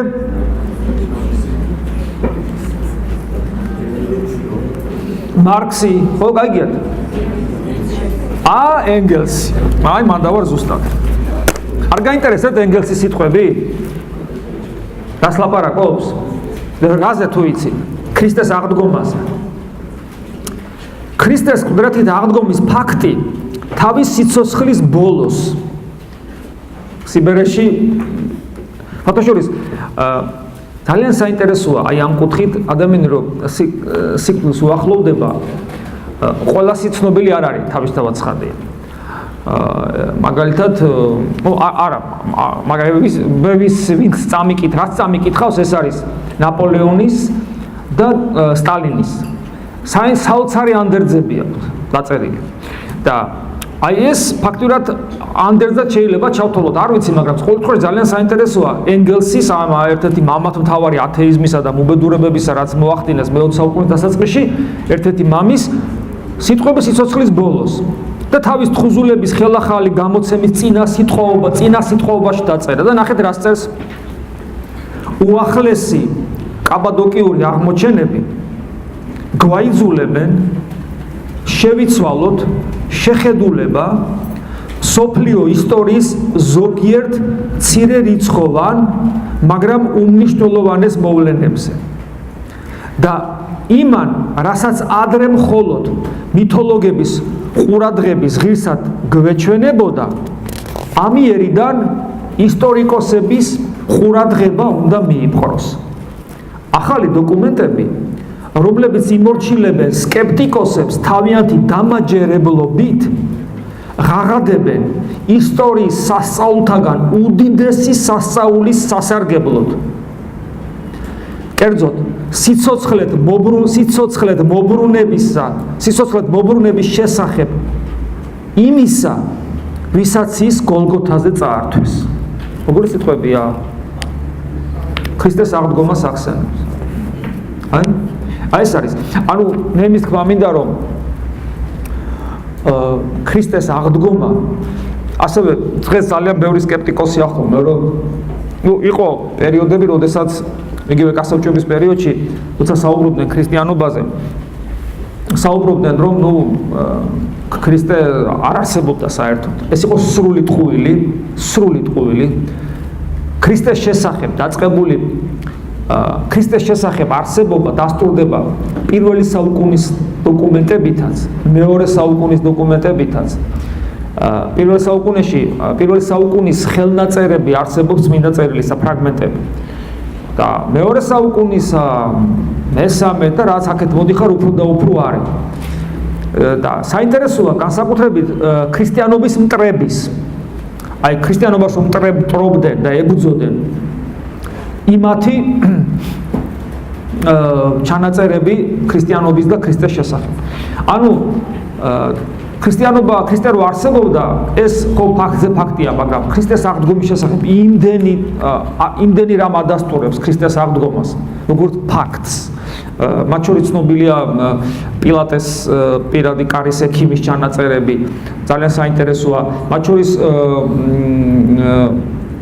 პილატეს დროინდელი მოჭრილი მონეტები, სადაც პილატე თავისი გამოსახულება ერთ მხარეს იყო კეისრის, მეორე მხარეზე პილატეს და პილატემ თქვა რომ თუ ქრისტე კვირათი რა ადგება და ესე იგი იფსის სიტყვა გამართლება, მე ჩემ გამოსახულებას აღარ გამოვსახავ. და მართლაც იმ პერიოდში უკვე ანუ ქრისტეს პირველად გამოდიოდა მონეტები, სადაც აქეთ კეისარი და აქეთ პილატე და ჯერ კიდევ პილატე პროკურორია იუდეის და რაღაც დროის მერე აქეთ კეისრის არის და აქეთ გამოსახულება აღარ არის პილატესი. ანუ მან თავის სიტყვა შეასრულა. და უამრავი ფაქტები ესეთი რომელიც გაღადებს იმის შესახებ, რომ ქრისტე მართლაც აღდგა მკვდრეთი. რატომ არის ეს მნიშვნელოვანი და ეხლა მე ქრისტიანობაზე ბევრი რამე შეიძლება ითქვას, მაგრამ აღდგომას რატო შევეხილწებამ გადასვლა რატო გავაკეთე? სამყარო ღვთისდიდებაზე მეტყველებს. უამრავი რელიგია არსებობს და ჩვენაც წავიკითხეთ 3 თუ 4 ამონარედი, ხედავთ რომ რაღაც არა ჯანსაღია ამაში. ესეთ არა ჯანსაღს ყველგან ნახავთ. კიდევ ვიმეორებ მოძღვრების დონეზე. ამ დროს ქრისტე მართლა გაცოცხლდა და ეს გაცოცხლება, აი საღვთისმეტყველო ლიტერატურაში ვერცად ვერ ნახავთ სიტყვა გაცოცხლდა. არამედ ყველგან არის აღდგა და რატო? იმიტომ რომ ამ შემთხვევაში სინონიმი აღდგა, აღდგომა და ესე იგი გაცოცხლება სინონიმი არ არის. აი გაცოცხლდა მაგალითად ლაზარე და ქრისტე აღდგა. რა ნიუანსობრივი განსხვავება შეიძლება ამაში დავინახოთ? ის რომ ლაზარე როცა გაცოცხლდა, ლაზარეს სხეული იყო ზუსტად ისეთი, რაც ქონა მას გარდაცვალებამდე. ანუ ჩვეულებრივ სხეულში აღადგინა უფალმა მკვდრეთით. მაგრამ ქრისტე რო გაცოცხლდა, ის არ აღმდგარა იმავე სხეულში, რა სხეულის მანამდე ქონდა. ქრისტეს აღდგომა ნიშნავს იმას, რომ მისი მატერიალური სხეული გახდა ისეთი, როგორი სხეულიც გვექნება თითოეულ ჩვენთანგანს, როცა ქრისტე დაბრუნდება. ანუ ქრისტეს აღდგომა ეს არის საბოლოო ჯამში ადამიანი ესე ღმერთმა ადამიანური ბუნება რომ მიიღო, დაიწყო მისი გაღმრთობა. ანუ ძე ღმერთი პიროვნულად ღმერთი ადამიანურ ბუნებას იღებს და იწყება გაღმრთობა. ეს ხდება დედის წიაღშივე, ყოვლადწმინდა ღვთისმშობლის წიაღში. და სრულდა პირველი ეტაპი ადამიანის გაღმრთობისა. და აღდგომით იწყება მეორე ეტაპი. ანუ პირველი ეტაპი იწყება ჩასახვით და მთავრდება ჯვარცმით, ჯვარზე სიკვდილით და მეორე ეტაპი გაღმრთობის ადამიანური ბუნებისა იწყება აღდგომით და სრულდება ამაღლებით. რას ნიშნავს გაღმრთობის მეორე ეტაპი? ეს ნიშნავს იმას, რომ ადამიანის ბუნებას აქვს შესაძლებლობა ბოლომდე იყოს ღმერთთან. ადამიანის ბუნებას აქვს შესაძლებლობა რომ მუსულმანური სწავლება კი არ გაიგოს, ან იოღოვას მოწმობის სწავლება, რომ შენ კარგად მოიქეცი და ღმერთი 64-ში შეგიყვმა, სადაც მიწიერი ცხოვრების, რაღაც აპოგეა. არამედ ადამიანური გახთობა, ბუნების გახთობა იძლევა საშუალებას, რომ თვით ყოვლადწმინდა სამების შიგა ცხოვრებით იცხოვრო. აი მაგალითად, ძველ აღთქმაში, ბიბლიას რო წაიკითხავთ, ხო? თქვენ სამების შესახებ პირდაპირ მინიშნებას ვერსად ვერ ნახავთ. იქ არის რაღაც მინიშნებები, სადაც თქვენ დაინახავთ, რომ აი, რა უცნაური, აი მაგალითად, ღმერთი არსად არ წერია ძველ აღთქმაში. ყველგან წერია ღმერთები. ელოჰიმ არის მრავლობითი. ღმერთი, დაინახავთ, რომ ღმერთი ერთი ღმერთია და ბჭობს. თავის თავზე მრავლობით რიცხვში ლაპარაკობს. ესეთი ნიუანსები იქ ანგელოზი როგორ ადიდებს მაგალითად. იქ აბრაამი როგორ შეხვდება ღვთის გამოცხადებას. ანუ ყველგან არის ისეთი რამ ლოგიკურად მხოლოდ აიხსნება იმით, რომ ღმერთი კი ერთია ბუნებით, მაგრამ პიროვნულად სამია. ეს ნიშნავს იმას, რომ ძველ აღთქმაში, როცა ღმერთი როგორც სამება არ ავლენს თავს, ეს ნიშნავს იმას, რომ მაშინ ეს საჭირო არ იყო. აი ნახეთ რა ხდებოდა, ღმერთი არის ერთი და პიროვნულად სამი. ეს სამობა, ღმერთის შიდა ცხოვრება. ღმერთი თავის თავში სამია პიროვნულად, მამა, ძე და სულიწმიდა. მაგრამ სამყაროსთან მიმართებაში ის ერთია. იმიტომ რომ ერთი ენერგიით მოქმედებს, ერთი მადლით მოქმედებს. იმიტომ რომ მადლი და ენერგია არის ბუნების თვისება. ამიტომ სამყაროსათვის და ძველი აღთქმის ადამიანისათვის ღმერთი არის ერთი. იქ არანაირი სამება არ არსებობს. ერთია და მორჩა, იმიტომ რომ ერთი ღმერთის მადლია. მაგრამ საჭიროებაც არ არის იმისა, რომ მაშინდელი ადამიანის რელიგიურ ცხოვრებას და ზნეობრივ სრულყოფილებას მეტი ცოდნა არ ესაჭიროება. იმიტომ რომ ის ერთი ღმერთის მოცემულ ცნებებს და კანონებს ასრულებს, ჩვენ ვიცით 10 ცნება, იქ უამრავი მოსეს ცნებები ეძლეოდა და ამიტომ საჭიროება მეტი არ არის. ადამიანი ზნეობრივად იზრდება ისე და მორჩა. მაგრამ აი როდესაც დადგა საკითხი, რომ ღმერთი ადამიანად უნდა მოსულიყო და უნდა განკაცებულიყო ძეღმერთი და რატო ძეღმერთი ახლა ეს სხვა თემა, ანუ მეორე პირი ღვთაებრივი უნდა მოსულიყო ადამიანად, ადამიანური ხორცი და სული მიეღო, აი გეკითხები, როგორ უნდა გაეგო ადამიანს ღმერთის განკაცების შესახებ, თუ შენ არ გაიგებდი, რომ ღმერთი ერთი კია, მაგრამ პიროვნულად სამია.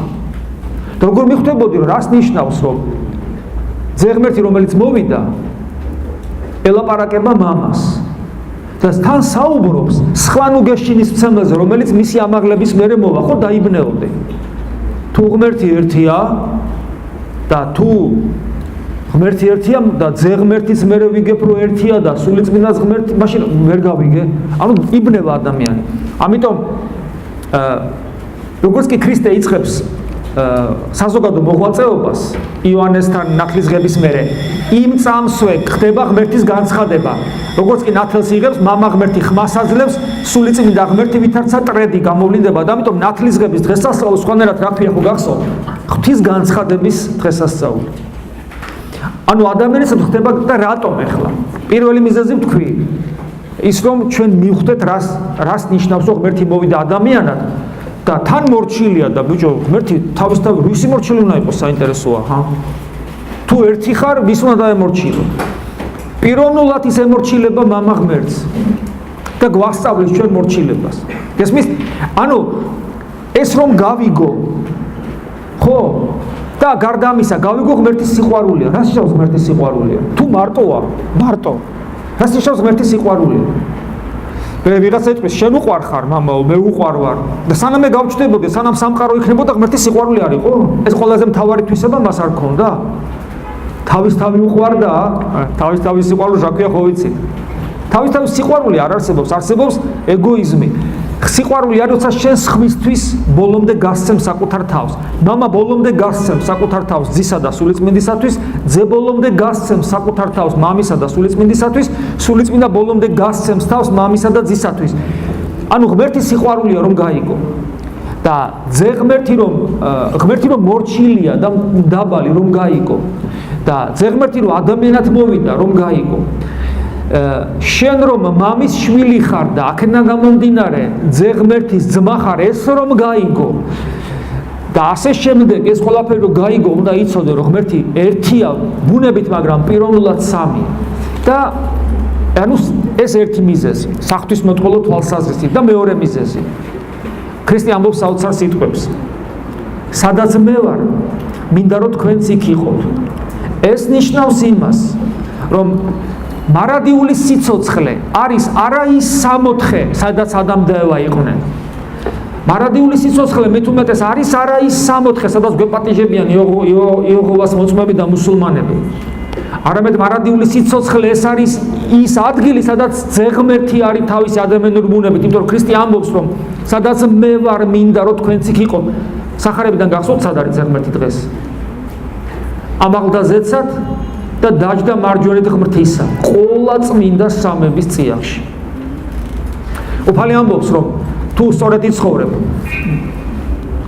მე და მამა იმოვალ და დაუმკვიდრდებით შენში. ანუ ჩვენი გული ხდება, ჩვენი გულში პიროვნულად მე ვარ, ხო? მე ვარ ჩემ გულში. კიდევ ვინ არის თუ სწორედ ცხოვრობ? მამაც, ძეც, სული წმინდაც. რა გამოვიდა? 4 ვარ. ხედავთ რა საოცრება ხდება. ანუ მე ჩემი მდგომარეობით თუ სწორედ ცხოვრობ, ხდები მე-4 ჩემს გულში. მამასთან და სული წმინდასთან და ძეღმერთთან ერთად. და მარადისობაში მე ღმერთი მეძახის არა რაღაც წარმოსახვით ბაღებში თუ რაღაც ეს ბაღები და ეს კაიჭამას აქ-აქ გამოსული ყველში. წიტყვაზე ადამიანს ყველაფერი ბეზდება ადამიანს, არამედ თავად ღმერთთან.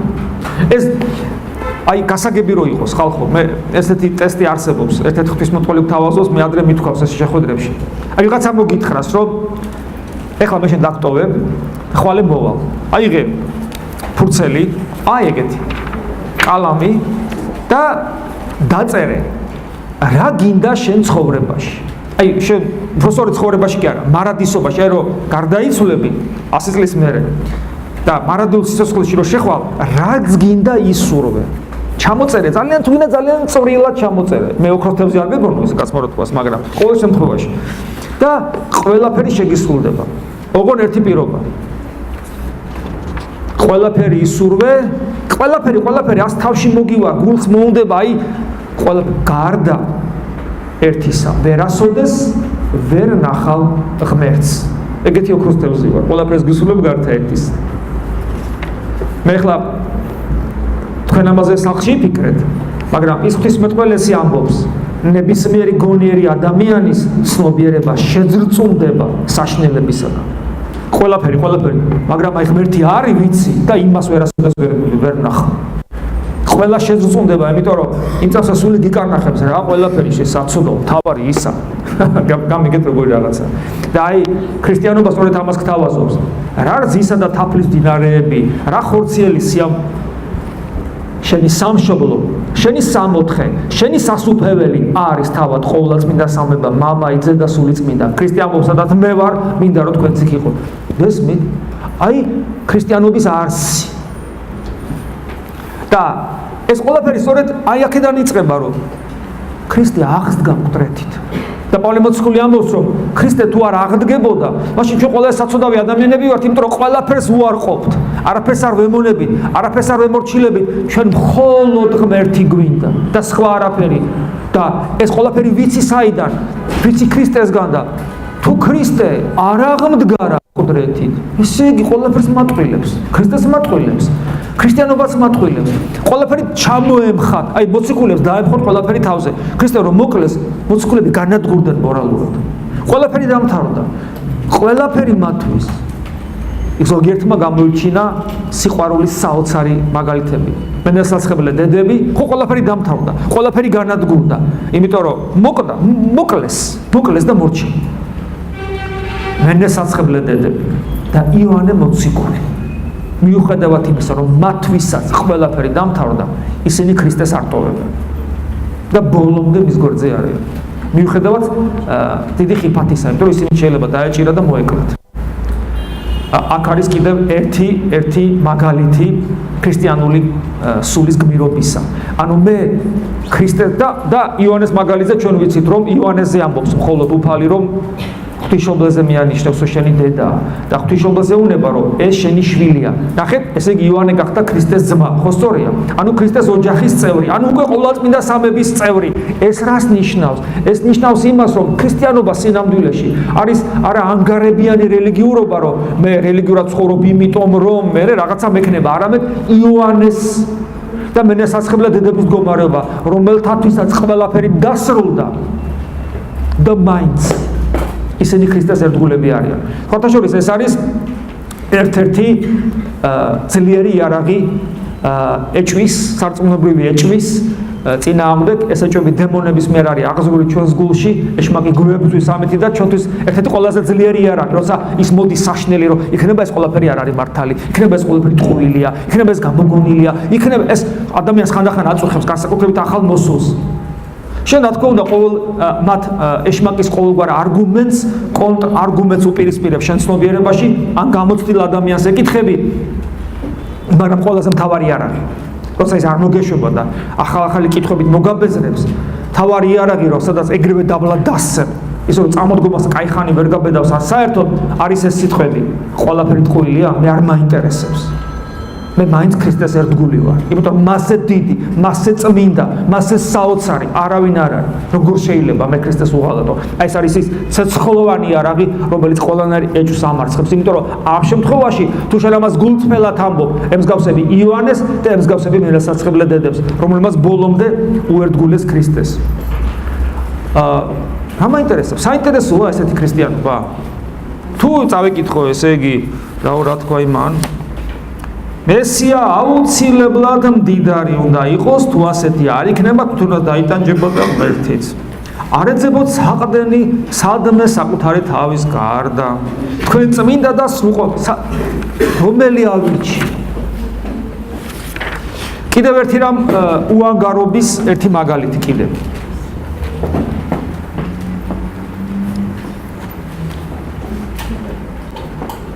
უანგარობის ერთი მაგალითი კიდევ. დაიღალეთ ხო? ბოლო ამონარიდია. და ვერა თქვენ კითხვებზე უპასუხებ თუ ამის სრული გექნება.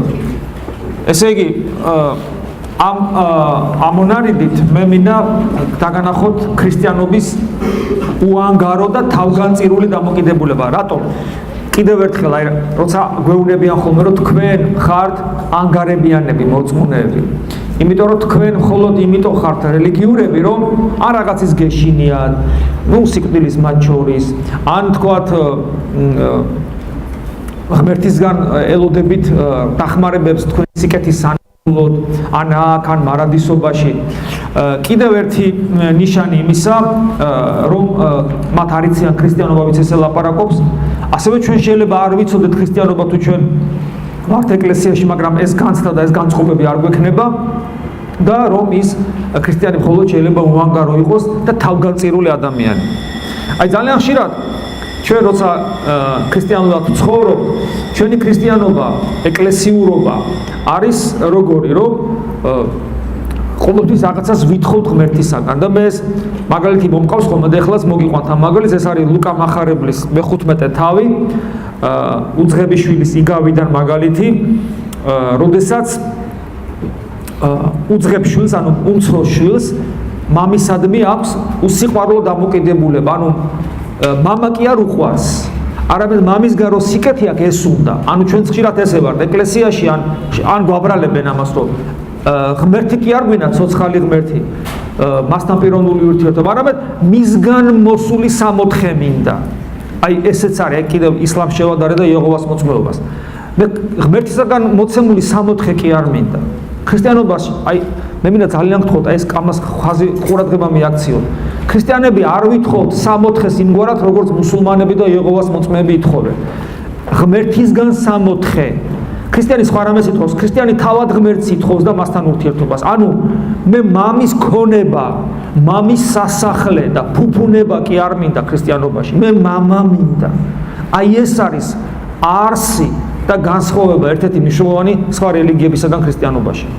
მაგრამ ჩვენ ხშირად თვითონ ქრისტიანები ვუშვებთ შეცდომას და იგივე ეკლესიის წიაღში ჩვენ ეს განწყობები გვაქვს, რაც ჰქონდა აი ამ უძღებშვილს არ უნდა მამა, მას უნდა მამის ქონება და მე დავინახავთ რომ უფროს შვილსაც სწორედ არ უნდა მამა, არამედ მამის ქონება უნდა.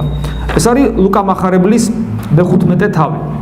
რქვა უმწემესმან მან მამასა თვის, ანუ უმცროსმა შვილმა მამას უთხრა, მამაო, ამ შემთხვევაში ეს იგავური სახეა, შვილი ჩვენა ვართ, შვილები და მამა ღმერთია და მამაო და აბა გაიხსენეთ ეკლესიაში რომ შევდივარ და როლოს მამაო მომეცი მე რომელი ხვდების ნაწილი სამკვიდრებელისა მომე ეს განწყობა ეს მინდა ის მინდა ხო არა ვართ ესე მე ესე ვარ სულ მაგალითად ხო ვართ ესე ან უფროსი შვილი გახსოვთ ხო როცა ეს მოეგო თავსა თვისა ეს უფროს შვილი მოვიდა შეინანა მამა როგორ მორბის ჩაეხუტება შეიყვანს გახარებული იმიტომ რომ შვილი დაუბრუნდა და ეხლა ეს უფროსი შვილი რო გაიგებს და გაბრაზდება როგორ კაცო ესე იგი მთელი ცხოვრება ესე იგი ნახევარი ქონება გაუბნია მეძავებში და ეხლა კიდე ესეთი პატივით დახვდა და ნახეთ რა შეუნება სახშიც არ შევიდა უფროსი შვილი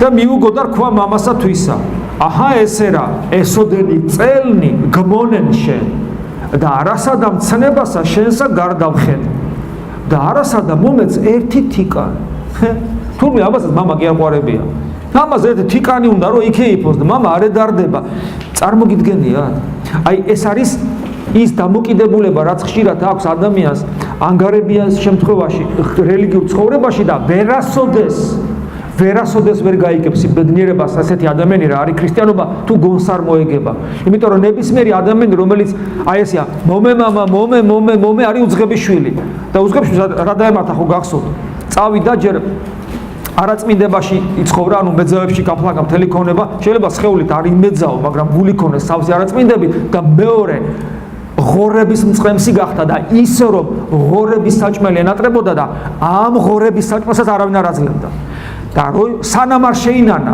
გონს მოვიდა მე მანამდე მამის სახლში ვერ დაბრუნდა ამიტომ ეს მდგომარეობა ძალიან საშიში მდგომარეობა თუ შენ მხოლოდ ითხოვით ხოლმე ადამიანი კითხო კაი მამა არ ვითხოვდა აბა რა ვქნა და მე შეიძლება მითხრას კიდევ პური ჩვენი არსობის არ ვითხოვთ შვილმა რა თქმა უნდა აგე ყველაფერი მისა აჭამაკიდევაც ასვაკიდევაც სამოსელი პირველი ჩაასვა ბეჭედი გაუკეთა ხამლნი ჩააცვა ანუ ყველაფერი მისა განა არ მოგცემს მამა მაგრამ აქცენტი რაზე უნდა გაკეთდეს შენს რელიგიურ ცხოვრებაში და მეცაც ვიტყვი აქცენტი კი არა საერთოდ მხოლოდ რას უნდა ითხოვდე მოდი ესე ვთქვა უფალი გვასწავლის რომ სასუფეველი ეძებე და მე ხო ვიცი რა გჭირდება შენ იყავი შვილი და ნუ თუ მე მამა შვილს დაგტოვე თუმცა მაინც შეიძლება რამე მიწიერი როცა პრობლემა გაგთხოვოგან არ შეიძლება მაგრამ ეს უნდა იყოს როგორც შვილის თხოვნა უნდა იყოს უანგარო შვილის თხოვნა არა უძღების შვილისა არა უფროსი შვილისა თიკანს რო ითხოვდა არამედ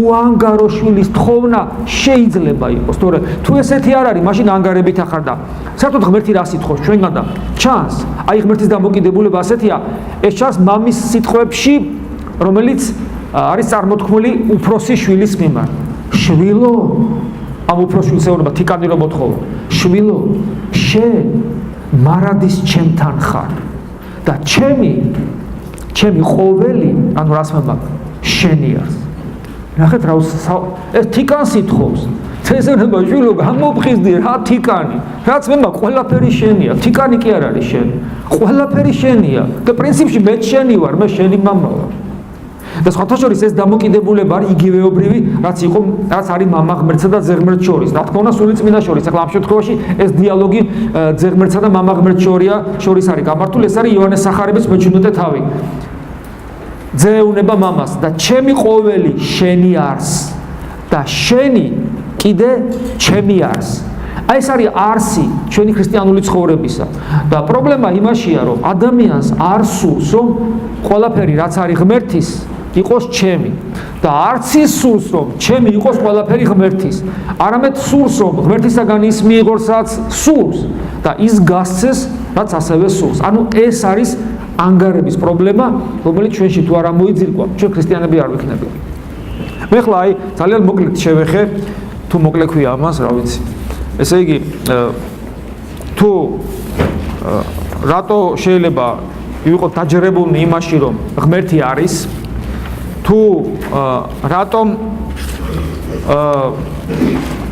შეიძლება რომ უარი ვთქვათ სხვა რელიგიებზე და რა ღირსებები ახლავს ქრისტიანულ სარწმუნოებას რა ღირსებებს ანიჭებს რა ღირსებებს თხოვს ადამიანს ქრისტიანული რელიგია ეს იყო ძალიან მოკლედ ძალიან მსუბუქად შეხება რა თქმა უნდა სრულად ამას ახლა ვერ მოვახერხებდით მაგრამ ამის მერე მე მაგალითად აი ეს რაც მე ვთქვი ეხლა ჩემი აზრით ყოველ შემთხვევაში დღევანდელი ხედვით მე რომ არაფერი არ მცოდნოდა საერთოდ არაფერი არც ერთ რელიგიაზე და ზოგადად